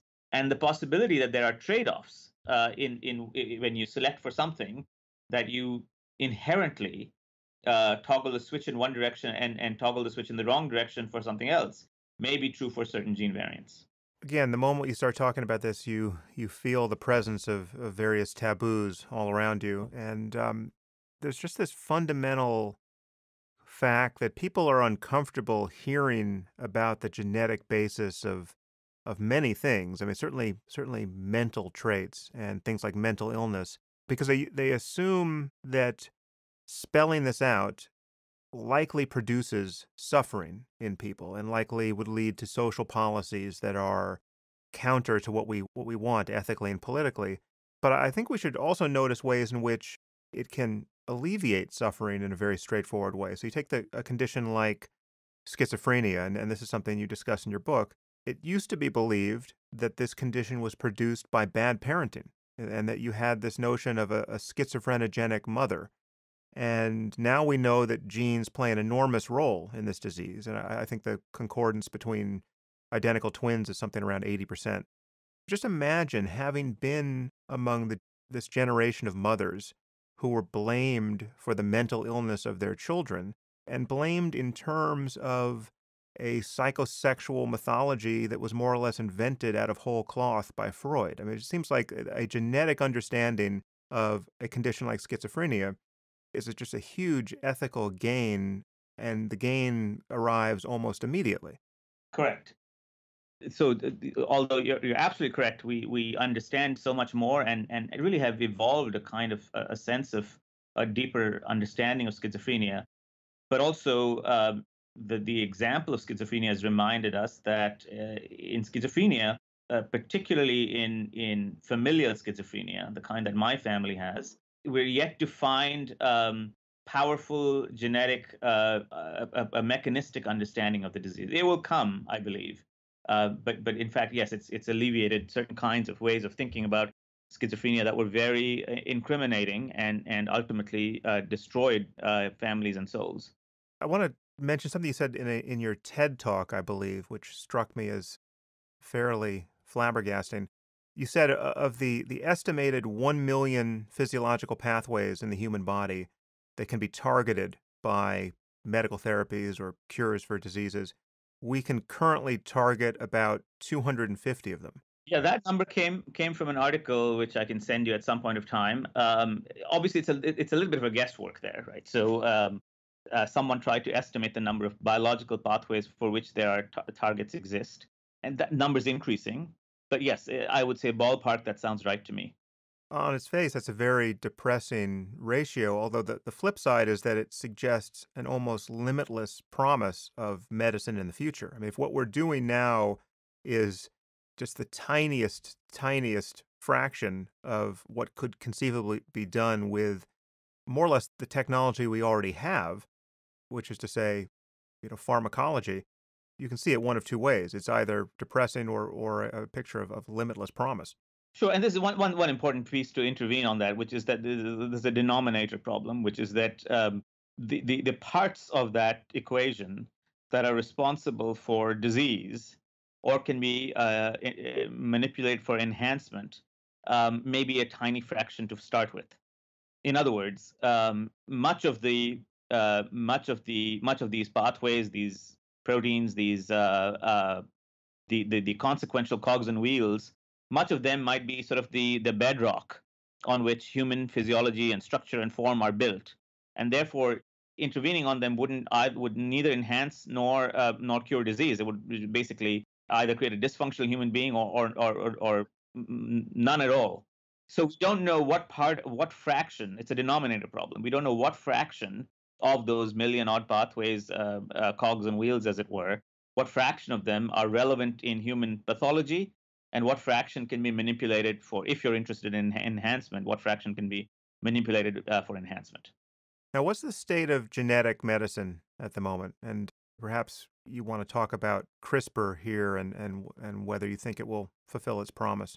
So genetic medicine is a very wide term. So it's probably better to be a little bit narrower about it because some people would claim every medicine is all kinds of medicine is genetic medicine. So ultimately diseases act on proteins and pathways which are themselves the product of genes. So you could make the argument. So let's talk particularly about gene therapy. Maybe that's a natural way to restrict it. So there are a couple of ways to imagine gene therapy. But the bright line distinction is between so-called somatic gene therapy and germline gene therapy. And in full disclosure, I'm involved in quite a lot of somatic gene therapy work. So let me just walk us through these terms. So somatic comes from the word soma, which means body. So this is gene therapy in which you're either introducing a gene, foreign material, or any kind of genetic material into a cell, often into a stem cell in a human body, and that cell divides, replicates, or maybe doesn't divide, nonetheless, contains that altered genetic information and thereby changes its function and starts doing a different function. So a classic example would be an attempt to put the functioning version of a clotting factor gene in people who have a hereditary problem with blood clotting, such as hemophilia. So that is distinct from so-called germline gene therapy, in which what the attempt is to change the genetic information in a cell that's capable of producing sperm and eggs, and ultimately, once it does produce sperm and eggs, it basically now goes on to the next generation, and then in perpetuity, it carries on forever. So that's a bright line distinction between somatic and germline gene therapy. And until the 1990s, 2000s, the first attempts were in germline gene therapy using things like viruses. So viruses can carry genetic material into cells. The particular viruses that have evolved over millennia to carry genetic material into cells. You can manipulate those viruses. You can insert genes into them, and then thereby allow those viruses to bring genetic material into human cells. And that's one kind of gene therapy. And then this world was turned somewhat upside down by the discovery of new technologies to change genetic information. And the one that most people will want to know about is a technology called CRISPR and Cas9. Now, do you want me to go into the technology, or to tell you what the upshot of the upshot is? How detailed do you want to get in? You could make a gloss on the actual mechanics of it, but more the upshot, I think. Yeah. So the glossing over the mechanics of it, the upshot is that CRISPR and Cas9 is are parts of an ancient bacterial system that allow us to make intentional cuts in a genome of choice. And why is that relevant? Well, again, to return to the encyclopedia analogy, you could go into the encyclopedia and say, go to page 347 in volume 16 and cut the word ATGC there, and hopefully only there. We'll come back to that in a second, but hopefully only there, sparing everything else. And if you combine it with some other techniques, not only can you make the cut there, you can replace that ATGCC with a CTGCC or a GTGCC. So obviously, what if that is the BRCA1 gene, or what if that's the cystic fibrosis gene? And what if you make those changes not in a cell that's a somatic cell, but a germline cell, a cell that is sperm and eggs? So CRISPR and Cas9, among other things, these kind of bacterial systems, I don't want to, they're really systems or technologies that allow us to make intentional, deliberate changes in genomes, and that we couldn't do easily with the kind of viral-based gene therapies that we had in the past. So they allow an unprecedented level of being able to manipulate genomes, and potentially not only genomes of other organisms, mosquitoes, parasites, pests, crops, etc., but also, of course, the human genome. And if you combine these technologies with what we are learning about stem cells, sperm and egg producing stem cells, then all of a sudden you have you have a really unprecedented power to be able to manipulate the germline of organisms and humans in the future. That's the Yeah, upshot. yeah. And obviously, the bright line between the somatic therapy and the germ line is that all future descendants now inherit whatever changes you make, as opposed to the single person you have provided the therapy to. But, I guess in certain cases, that strikes me as a very easy decision, and in others, an impossible one. And it does come down to just the probabilities involved and how sure we know what the effects will be of our intervention. Right. So there's a nest of questions. There are a nest of ethical questions, and then there's a nest of biological questions or technical questions. And of course, they're interrelated. They crisscross with each other. And you're pointing out all of them. So some of them are biological and technical questions. What are the off-target effects? What is the likelihood that we'll hit that particular word in the encyclopedia and by mistake not erase another word on page 476? So those are technical biological questions. But then, of course, there are other questions like, under what circumstances should we allow this? And this brings us back full circle with, as I said, the National Academy report, which other academies, other panels around the world will eventually produce their own versions of this. But in that case, and in the gene, I try to identify some circumstances where we're beginning to open up this germline technology. There's also some ethical questions surrounding this work that really just go to the sociology of science, I guess. First of all, there are patent fights between the developers of CRISPR, right? I think it's the Broad Institute and Berkeley. And then there's just this whole phenomenon of having government-funded work that is in effect privately owned and becomes hugely profitable. And then you have the public paying twice for the results of this work. How do you view the ethics of enriching yourself based on research that was taxpayer funded? I mean, is there something interesting to sort out there? Yeah, many of the interesting things to sort out there. I've written a little bit about the patent issues around genetics in the gene. It's so new, this arena, is that the courts are still trying to figure out how to make sense of it. And just the case to point out was the BRCA1 gene mutation. There was an attempt to patent the testing for that gene mutation, because after all, that was the product of discovery of scientists. But on the other hand, you could say, well, why is a BRCA1 gene mutation any different from your nose? It's a part of your body. It's a part of the human body. So where is the invention there? So it was a series of complicated debates that ensued. But of course, this has been carried to its next level with the debates around gene editing, these technologies that allow you to intervene on genetic information in a deliberate manner. And the two sides of the debate are, sure, these tools are borrowed from the microbiological world. So bacteria invented them really through evolution. But they were refined and changed and programmed and reprogrammed by individual scientists. So one concern is, should these be patentable at all? That's question one. The second question is who made the discovery first? What's the evidence that any one of the teams made the discovery first? And the third set of questions, which is if the discovery was in fact paid for through government dollars, should individuals or companies be allowed to use these same kinds of tools to sell them back to us, as it were? I'll tell you my views on all three of these questions, but of course they differ. So in reverse order, should they be allowed? I think as I think it's important to keep the cycle of innovation alive. I think it's important to give important incentives, substantial incentives to scientists as they bring the products of their science into human lives. Cancer is one example that I see on a daily basis. I think most people would feel that the structure of incentives currently has moved. The needle has tipped way too far. I'm speaking for myself, and that we need to be able to identify inventions that for which where the line of credit and substantial compensation is given, and when that line gets crossed. So it's a case by case question.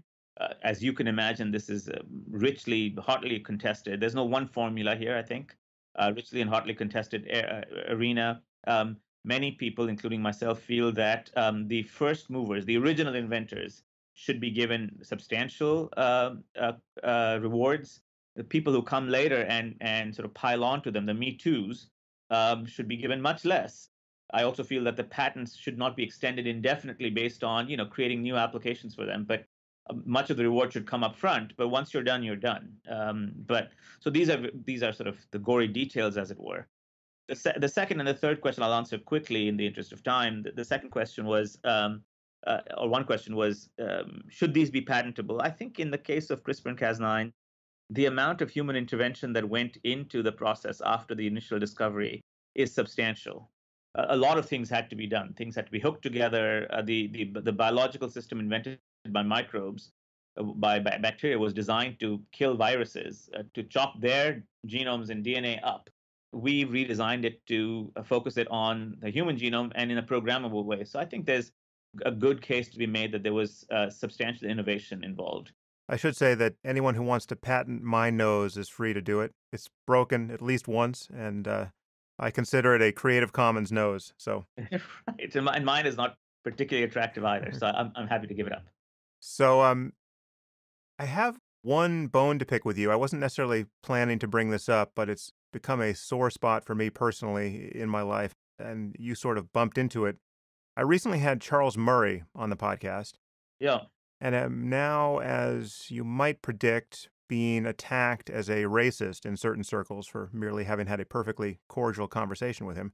And many listeners, in anticipation of this podcast with you, have reminded me that you were more critical of Murray in your book than I was when I had him on the podcast. And so they want us to discuss this. So we don't have to spend a lot of time on this, and we certainly don't have to spend a lot of time on Murray. We can talk about just the general question of intelligence. But I read, obviously, what you wrote in your book, and then I went back and read the relevant chapters in the bell curve. And it seems to me that, like nearly everyone who writes about Murray, you seem to feel under considerable pressure to distance yourself from his reputation. And in my view, this led you to make at least a couple of obvious mistakes. But to really get into this, I would have to read the passages from your book out loud on the podcast, which I'm not going to do. And I would have to read a fairly long passage from Murray. So I can summarize. I can summarize our differences, and I think they're not. I don't think they're mistakes. I think they. Let me flag one, because I know, so there's one difference which I do want to talk about, which is not necessarily a mistake, and it's definitely a point of valid debate. But there were a couple of moves you made there that struck me, at the very least, sloppy, and I just want to flag them for you and listeners so that they can go look at both books if they care, and you can go back and look at what I'm talking about. Because I feel like, I mean, to take just one example, the use you made of, there was a transracial adoptee study. There was a study of kids that had one or two biological parents who were black, and they were adopted by white parents, right? And so this was a study by Scar and Weinberg, and you cite this study pointing out that the adopted children had a mean IQ of 106, and that's even higher than the white average. And you single this out as some of the strongest evidence that the IQ testing was biased. But Scar and Weinberg did a follow-up study, which is again described in the same paragraph in Murray's book, that significantly muddied the waters, that showed that racial IQ was stratified in their follow-up study. And you don't cite that study, right? Which is, so when you go back to look at Murray after reading your book, this seems like a fairly glaring oversight, at least. But this is something that's hard to parse without just reading the text. I should just say, honestly, this is not a topic that has ever interested me. It's like I simply wanted to talk to Murray after I saw what happened to him at Middlebury, and where I realized with some degree of shock that I had always assumed that where there was that much smoke, there had to be fire. And I assume that when you have people like Richard Nisbett calling you a racist and a pseudoscientist, you must be guilty of something. But now I have Nisbett calling me, or at least insinuating, that I'm a racist and a pseudoscientist. I mean, as recently as 24 hours ago, he published a piece in Vox magazine, which is completely confused, responding to the podcast I did with Murray. So actually, I haven't listened to the podcast with Murray, but let me tell you what I think the Yeah. substantive issues are. And I'll try to summarize them and then Okay, not but go let into me the just weeds. just finish this final point, because Yeah. my interest here is not in the genetics of intelligence, and certainly not in racial disparities in intelligence, genetic or otherwise. I've always felt that looking for racial differences in anything is a dubious thing to do, or at least I haven't heard a good justification for it. But what I'm very interested in is in the way in which it's becoming impossible to talk about facts when they brush up against these taboo rails, and the toxicity of this is just very difficult to digest in one's life. And when I look at, I mean, I can't imagine how Murray has felt these last 23 years. This is a man who has been treated incredibly unfairly. And again, I would argue that you are by no means a glaring example of this, but even in your case, I feel that if you go back and look, you will discover that he was not hiding the ball the way you claimed he was hiding the ball, and that you are not making a totally fair use of what was in his book. So I just invite you to go look at that again. But let's talk Well, about so whatever you want to talk I, about. not only have I read Charles, but actually I've had correspondence with Charles in the pre-publication stage of this book. Right. At some point in time, I'm happy to share that. And it was, it was an extremely civil correspondence. I wanted to get to the heart of the issue. The point that you're making about the Scar Weinberg study and subsequent studies is exactly right. They were muddy studies. And the central point in the gene is to point out, number one, that there were muddy studies, and to draw strong conclusions from muddy studies in either direction is unwarranted. That is the point that I leave in the book. Which is to say that, so it's unfair to say that, oh, did I do this is that, and that is the counter. So let me give you what I think is the three questions, and I'll tell you my thoughts about them. I think Charles is thoughtful about these. I worry that he has overinterpreted muddy studies. That's not a criminal thing to do. It is the job of a very thoughtful journalist to try to interpret muddy studies, but it's equally important to remind us that the studies are inconclusive on several aspects. So let me just split the question into three questions. But before you do that, I just want to, again, we got to be, forgive me if as a host I begin to speak a little more defensively here, but we're recording this podcast really just like as a tsunami of criticism is breaking over me from my podcast with Charles. So yes, some studies are certainly muddy, and the data is not in on everything, but there are some findings where the jury really is no longer out. So interrupt me if you think that the jury that I'm muddying studies Okay, that are yeah. not yeah, fine. So question number one. Question number one is: does the IQ test predict? Is it a great surrogate for intelligence? So I would say the following, which is that this issue is being studied, although much is to be done in the future, and it depends on who you ask. So if it's about certain aspects of performance, sure, it predicts certain aspects of performance in this world, but it actually is a relatively poor predictor of other aspects of performance, including aspects of academic performance. So, in some cases, it correlates highly with how you will perform in the world. In other cases, it correlates rather poorly with how you'll perform in the world. I think that's what the jury. That's the general case of what the jury says. Would you agree that with that? Well, yeah, this is a great way to proceed. Let's just go point by point. So, in certain cases, that's true, but it's a slightly tendentious way of describing it. So, for instance, IQ for certain things is necessary but not sufficient, or having a high IQ is necessary but not sufficient. So, there are other things clearly like motivation, an ability to defer pleasure, right? And set goals. I mean, these are features that aren't necessarily tied to IQ and have a lot to do with the in terms of explaining differential success between people. But if you're going to tell me, what's your prospect of success as a theoretical physicist with an IQ of 100, not great. Yes, but the point, I agree with that. But the point here is to clarify and say that the world is not made of theoretical physicists. The That's world true. is made of very, very different people. Some people who, it's made of Lee Krasners and theoretical physicists and people who are athletes and Queen Elizabeth. But another So way of saying that is that intelligence is not the only thing we value or that will get you good outcomes in life. But let's talk about you have a quibble with the how we define intelligence, which I think is right at the heart here. So talk about the problem in defining this notion of general intelligence by correlating the outcome of an IQ test with differential success in life, because you talk about that in the So, book. I'm a cancer scientist and a geneticist. One of the things that I'm always looking for is what's called you can call it a gold standard, or what's the standard by which it will be judged. In other words, when we measure something, what are we trying to correlate that with? What is the end point of that by which what is an independent or a non-dependent variable that we can use to judge whether what we're measuring is worthwhile measuring or not? And the point is that when we use the word intelligence, that is a powerful, culturally loaded word. We're saying very much about, we're not talking about the performance on a test. We're talking about a very culturally loaded word. And so my point here is that it would be helpful if, I'll give you a counterexample, if it turned out that the IQ test was correlated 100% with performance in diverse activities in the world, ranging from LeBron James to Queen Elizabeth, I would say fine. That's a good test. Currently, the current format of the test seems to predict something about our capacity to process information in a particular way.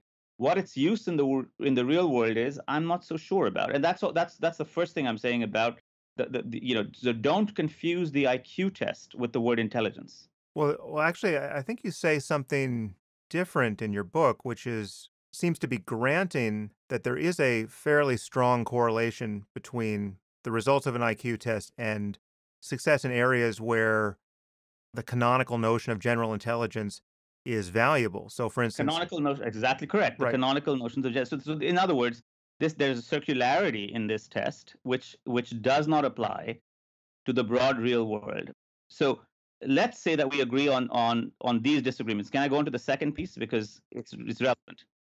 Before you do, there seems to be a bit of confusion here because it does apply to the broad real world. It's just that the broad real world has been made by the same people who make IQ tests. So, I mean, to make this simple, so if an IQ test puts great weight on the size of a person's vocabulary, and then we find that people with big vocabularies succeed in academia, this is a circular justification because it's the same people in academia. I agree with that's the point that Yeah. I make several times in the book. I agree with Yes. 100%. Yes. Yes. Okay. I just wanted to make that clearly stated. So the second question, which is relevant here, is whether testing on the IQ test is heritable or inheritable. So a very important point. And and it's very important to distinguish between those two words, heritable and inheritable. So when we talk about something being heritable, we're asking the question, is there a powerful or not powerful, moderate genetic component to it? When we talk about something being inheritable, we're asking the question, how likely is it that that set of genes or components marches across generations in an intact form? So clearly understood? Yep. So the way we measure the question of whether something is heritable or not is through twin studies. And I very clearly point out, and in fact, I owe this to this correspondence with Charles Murray, in which it is, I think, it is very believable that the results of the IQ test are moderate to highly heritable. In other words, twins share concordance in such affairs. We also know, based on studies of identical versus fraternal twins, that multiple genes and gene environment interactions are probably involved because no single gene seems to be highly correlated individually. There are certain genes that have been looked at, and we talked about some of them. So the direct consequence of that is that IQ is one of the many human features which is heritable but not easily inheritable. Right. So I agree with that, but just to give some context here, we are now speaking in a context where Murray and now I get attacked for saying that IQ is significantly heritable. And when this is, in fact, one of the most consistent findings in behavioral genetics. In fact, Robert Plomin and colleagues just published an article, I think 3 months ago, titled The Top 10 Replicated Findings in Behavioral Genetics, and the Heritability of IQ is one of them. So this is one of the things that is I'm just not sorry you're up for being attacked grabs. for that, but that's correct. I mean, so I think that at least with me, with the gene, you can't find fault with the distinction between heritability and inheritability. I think people use that language incorrectly. We should be using that language correctly. Heritability is not the same as inheritability, and when you say something is heritable, you're not saying something is inheritable. That's just because those two words have similar derivations. But if people want to engage in this debate with you and Charles and other people, they should look at the literature, and the answer is yes. And just to spell out another point here, and again, this is what's so crazy making about this is that most of the criticism I see of Murray, and certainly most of the criticism I have seen of my conversation with him, relies on asserting that we claim things that we didn't and ignoring things that we in fact said. So, one point to make here is that even if something like intelligence is highly heritable, 80%, say, heritable, you don't know to what degree an individual's intelligence was the product of environmental influence. I mean, to take a clearer case that just is not charged, and it's a case that I brought up with Murray, something like height is unambiguously heritable. And if we found an island of people who were, 5 feet tall, just knowing that they're 5 feet tall wouldn't tell us that they don't have the genetic ability to be as tall as the Dutch, because we'd have to find out whether they're being systematically stunted, say, by malnutrition. You don't know based on the outcome whether there is a genetic explanation for what you see. And in fact, I this is the very example that I use in the gene. When you look at a plant, I used a plant instead of human being. When a plant grows to a certain size, you don't know whether that size is the product of nutrition, or the soil, or the environment, or its genes. Yes. Okay. We agree about that, it seems perfectly. Yeah. I'm sorry again about the slack, but it seems to me that there's a fundamental misconception about the difference between heritability and inheritability.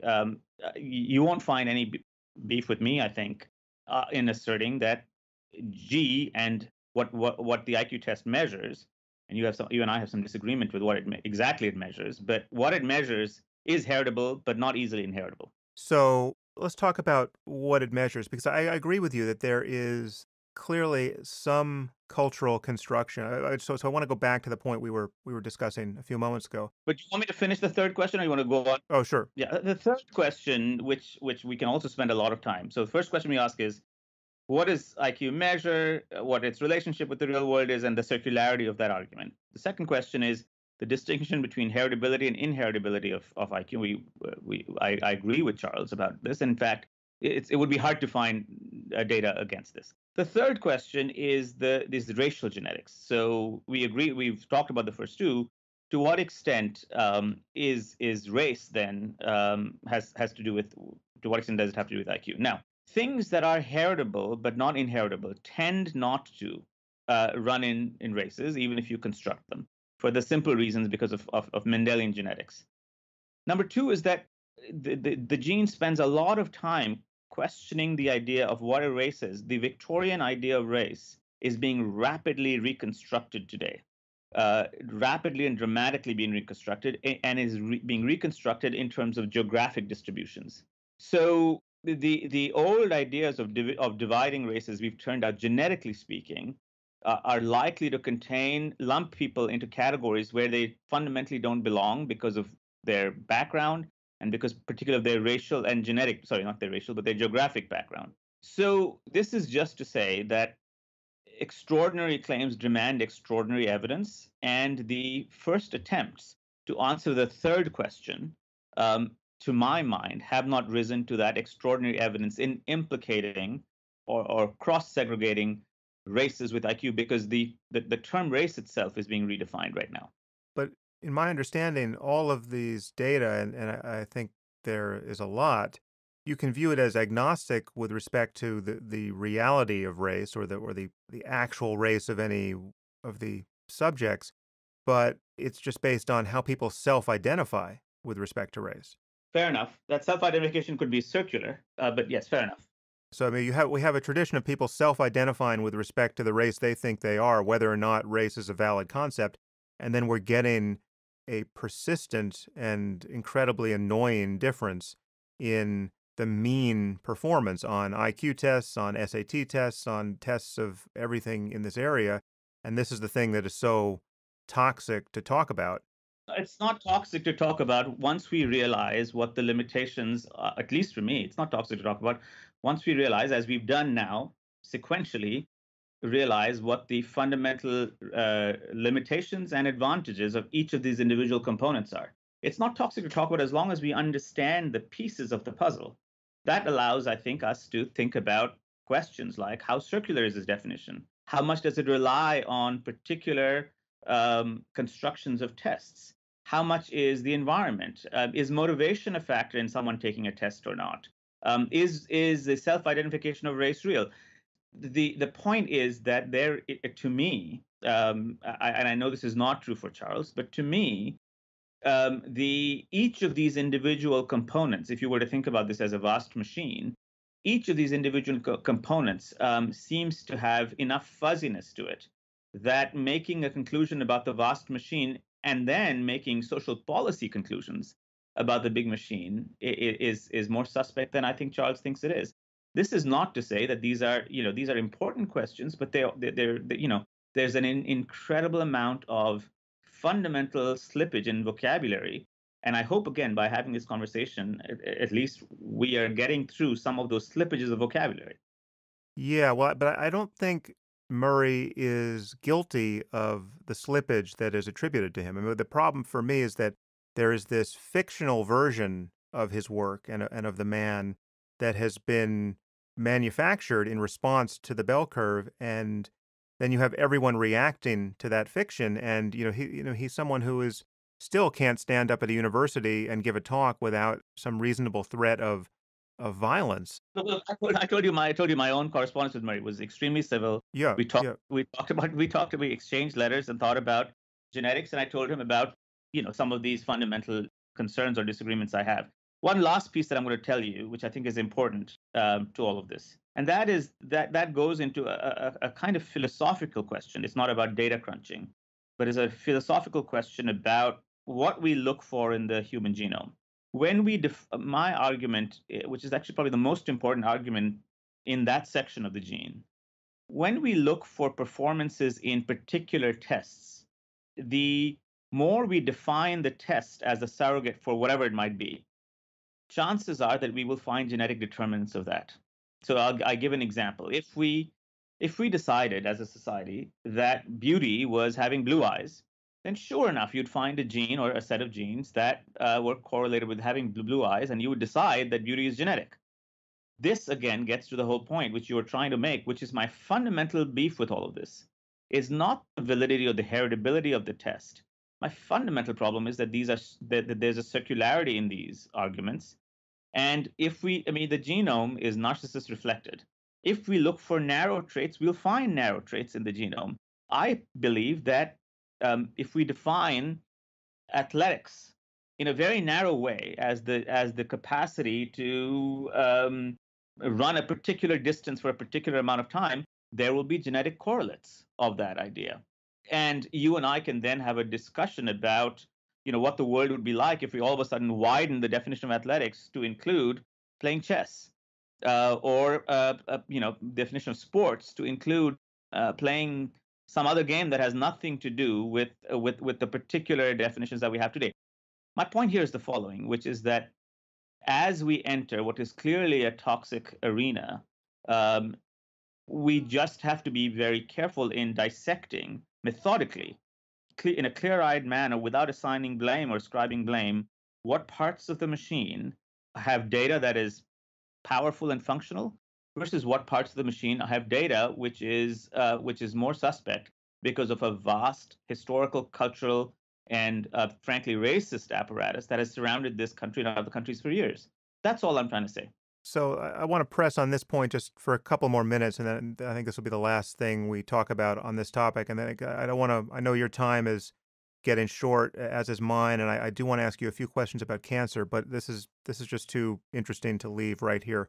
I take your point that we could make arbitrarily narrow definitions of anything and then test for them, and then we would find that there was a genetic advantage in one group or another for that thing, and that would be a strange thing to do. But the definition of something like intelligence and even athleticism, I think, is a perfect analogy, or at least a very good one, isn't as arbitrarily circumscribed as all of that. To take athleticism, our notion of what it is to be a great athlete is based rather obviously on the various ways we can interact with the world. And there are clearly attributes, rather generalizable attributes like strength and speed and agility and hand-eye coordination and probably even things like body symmetry, right? And the underlying genetics of all of that that correlate with success not only in basically every sport you can name, but everything you could conceivably invent. Let me stop you right there. I know where you're going. I mean, there are some trade-offs, right? So if you want to be Profound trade-offs. They're profound trade-offs. A weightlifter and a marathon runner. Chess player, if you divide it into sports, not just athletes, a chess player versus a long jumper. okay, but again, this is only so elastic here because, yes, we can understand those trade-offs within a larger footprint of what it means to be a great athlete. But when you take someone like Bo Jackson, okay, who, for those who don't recall, and he's one of the few people who played two professional sports, right? He played football and baseball at the highest level. Now, it is not a stretch to say that that if you came up with a definition of athleticism that excluded him, you've got a pretty weird definition. Now, he's not going to be the world's greatest marathoner. I would doubt that. But in the space of all possible sports, there is very unlikely to be a sport where I'm going to be better than Bo Jackson. If you got us at the same age and gave us the same training in the new sport, I'm not saying I'm an especially terrible athlete, but I'm just saying there's a I am. okay. Then Bo Jackson is going to beat you at this new sport if it all relies on strength and But speed. the world has turned away from that kind. Basically, we're finding less and less of such general sportsmen. Bo Jackson would do terribly against a very average Kenyan marathoner. He would do terribly against a relatively average basketball player, I would imagine today. I don't know. I don't know the particulars.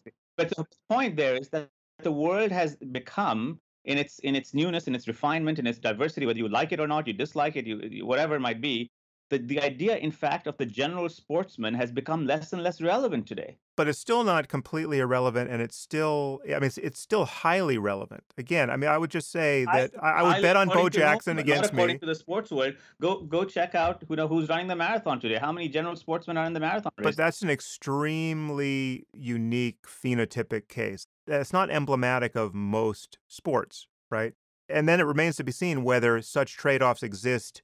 I mean, this could be where the analogy breaks down. I'm not so sure there are such trade-offs with respect to intelligence. And once we build super intelligent machines, right? I mean, imagine building a machine that's better than us at everything we can plausibly call a cognitive task. Well, then in the presence of such a machine, this conversation we're having is going to seem pointless. I mean, then it's going to be like chess all the way down, right? The machine is just better than us at facial recognition, memory, arithmetic, chess, and everything else we can name.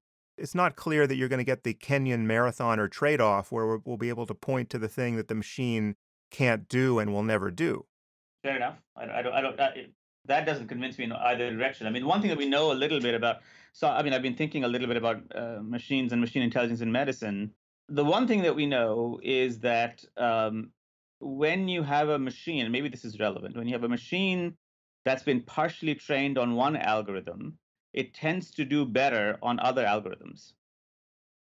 But you can read that as the cup half full and half empty.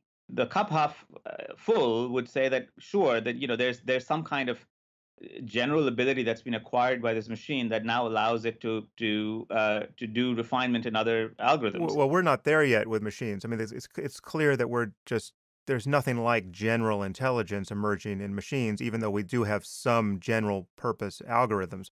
It's not. I mean, they're still Well, general that's within what I'm saying. I mean, space.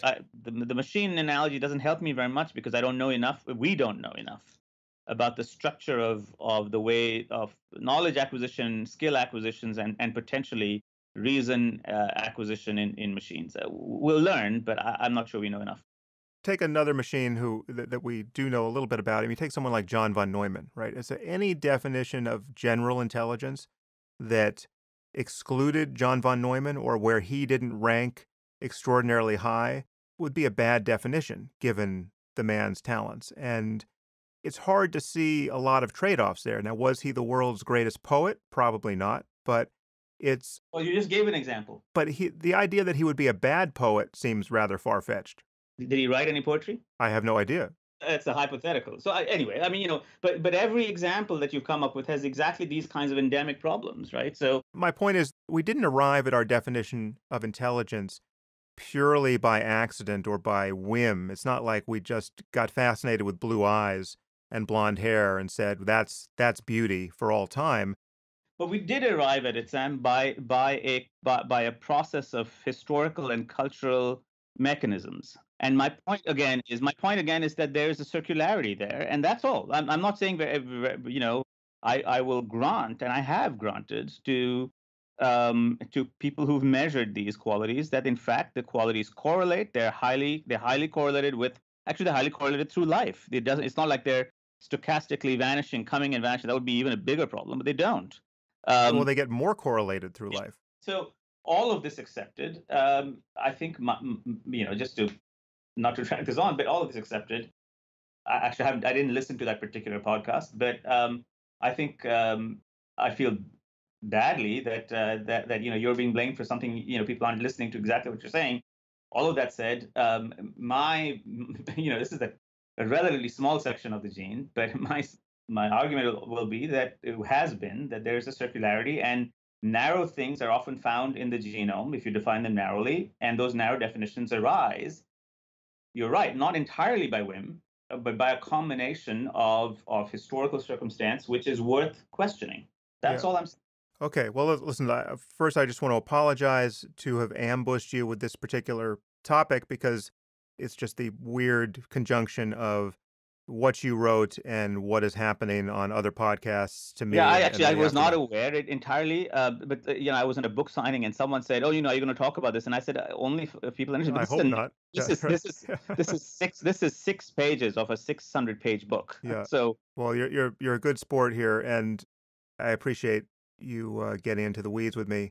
But obviously, one of the things we want intelligence for, insofar as we've defined it, is for people like you to cure cancer sooner rather than later.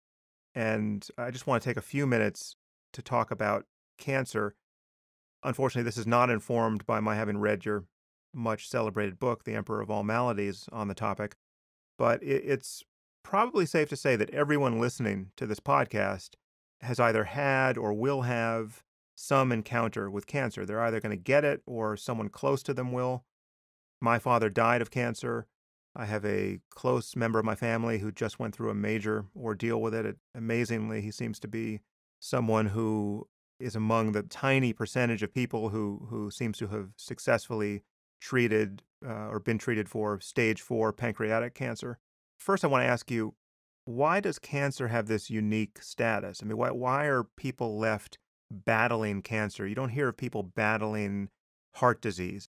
Is this based on the range of treatments that exist for it, or how do you think of the Well, it's stigma a of very cancer? diverse disease, a disease of enormous diversity, genetic diversity, and there's not one cancer, but many cancers. It is a disease unlike heart disease, unlike most other diseases, where the level of genetic diversity is enormous. And now we're beginning to understand it's not just genetic diversity. There's also a component, a powerful component of evolution here. Cancer cells are constantly evolving, and they're evolving by creating their own environments, their own microenvironments.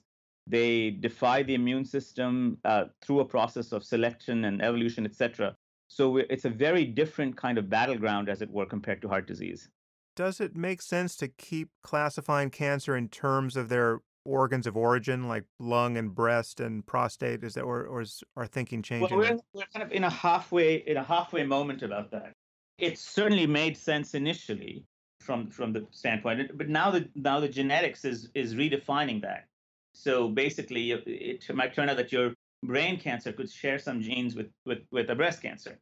Now, that said, when we try to treat based on these kind of new genetic paradigms, those are still not very successful, in part because somehow or the other, the cancer cell seems to remember its tissue of origin. So the truth is somewhere in between.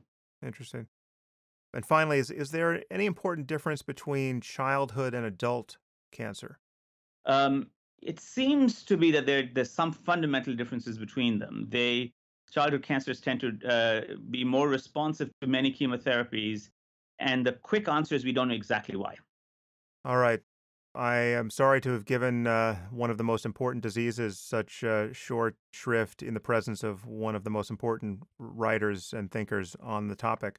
This is just going to justify a another podcast before we all get cancer, Siddhartha. Thank you so much. Thanks Okay. a lot. Thank you. If you find these conversations valuable, there are many ways you can support this podcast. You can leave reviews on iTunes or anywhere else the show appears. You can tell your friends about it, or link to it on social media, or you can sponsor the podcast directly through my website. All the resources you need to support the Waking Up podcast can be found at samharris.org/support.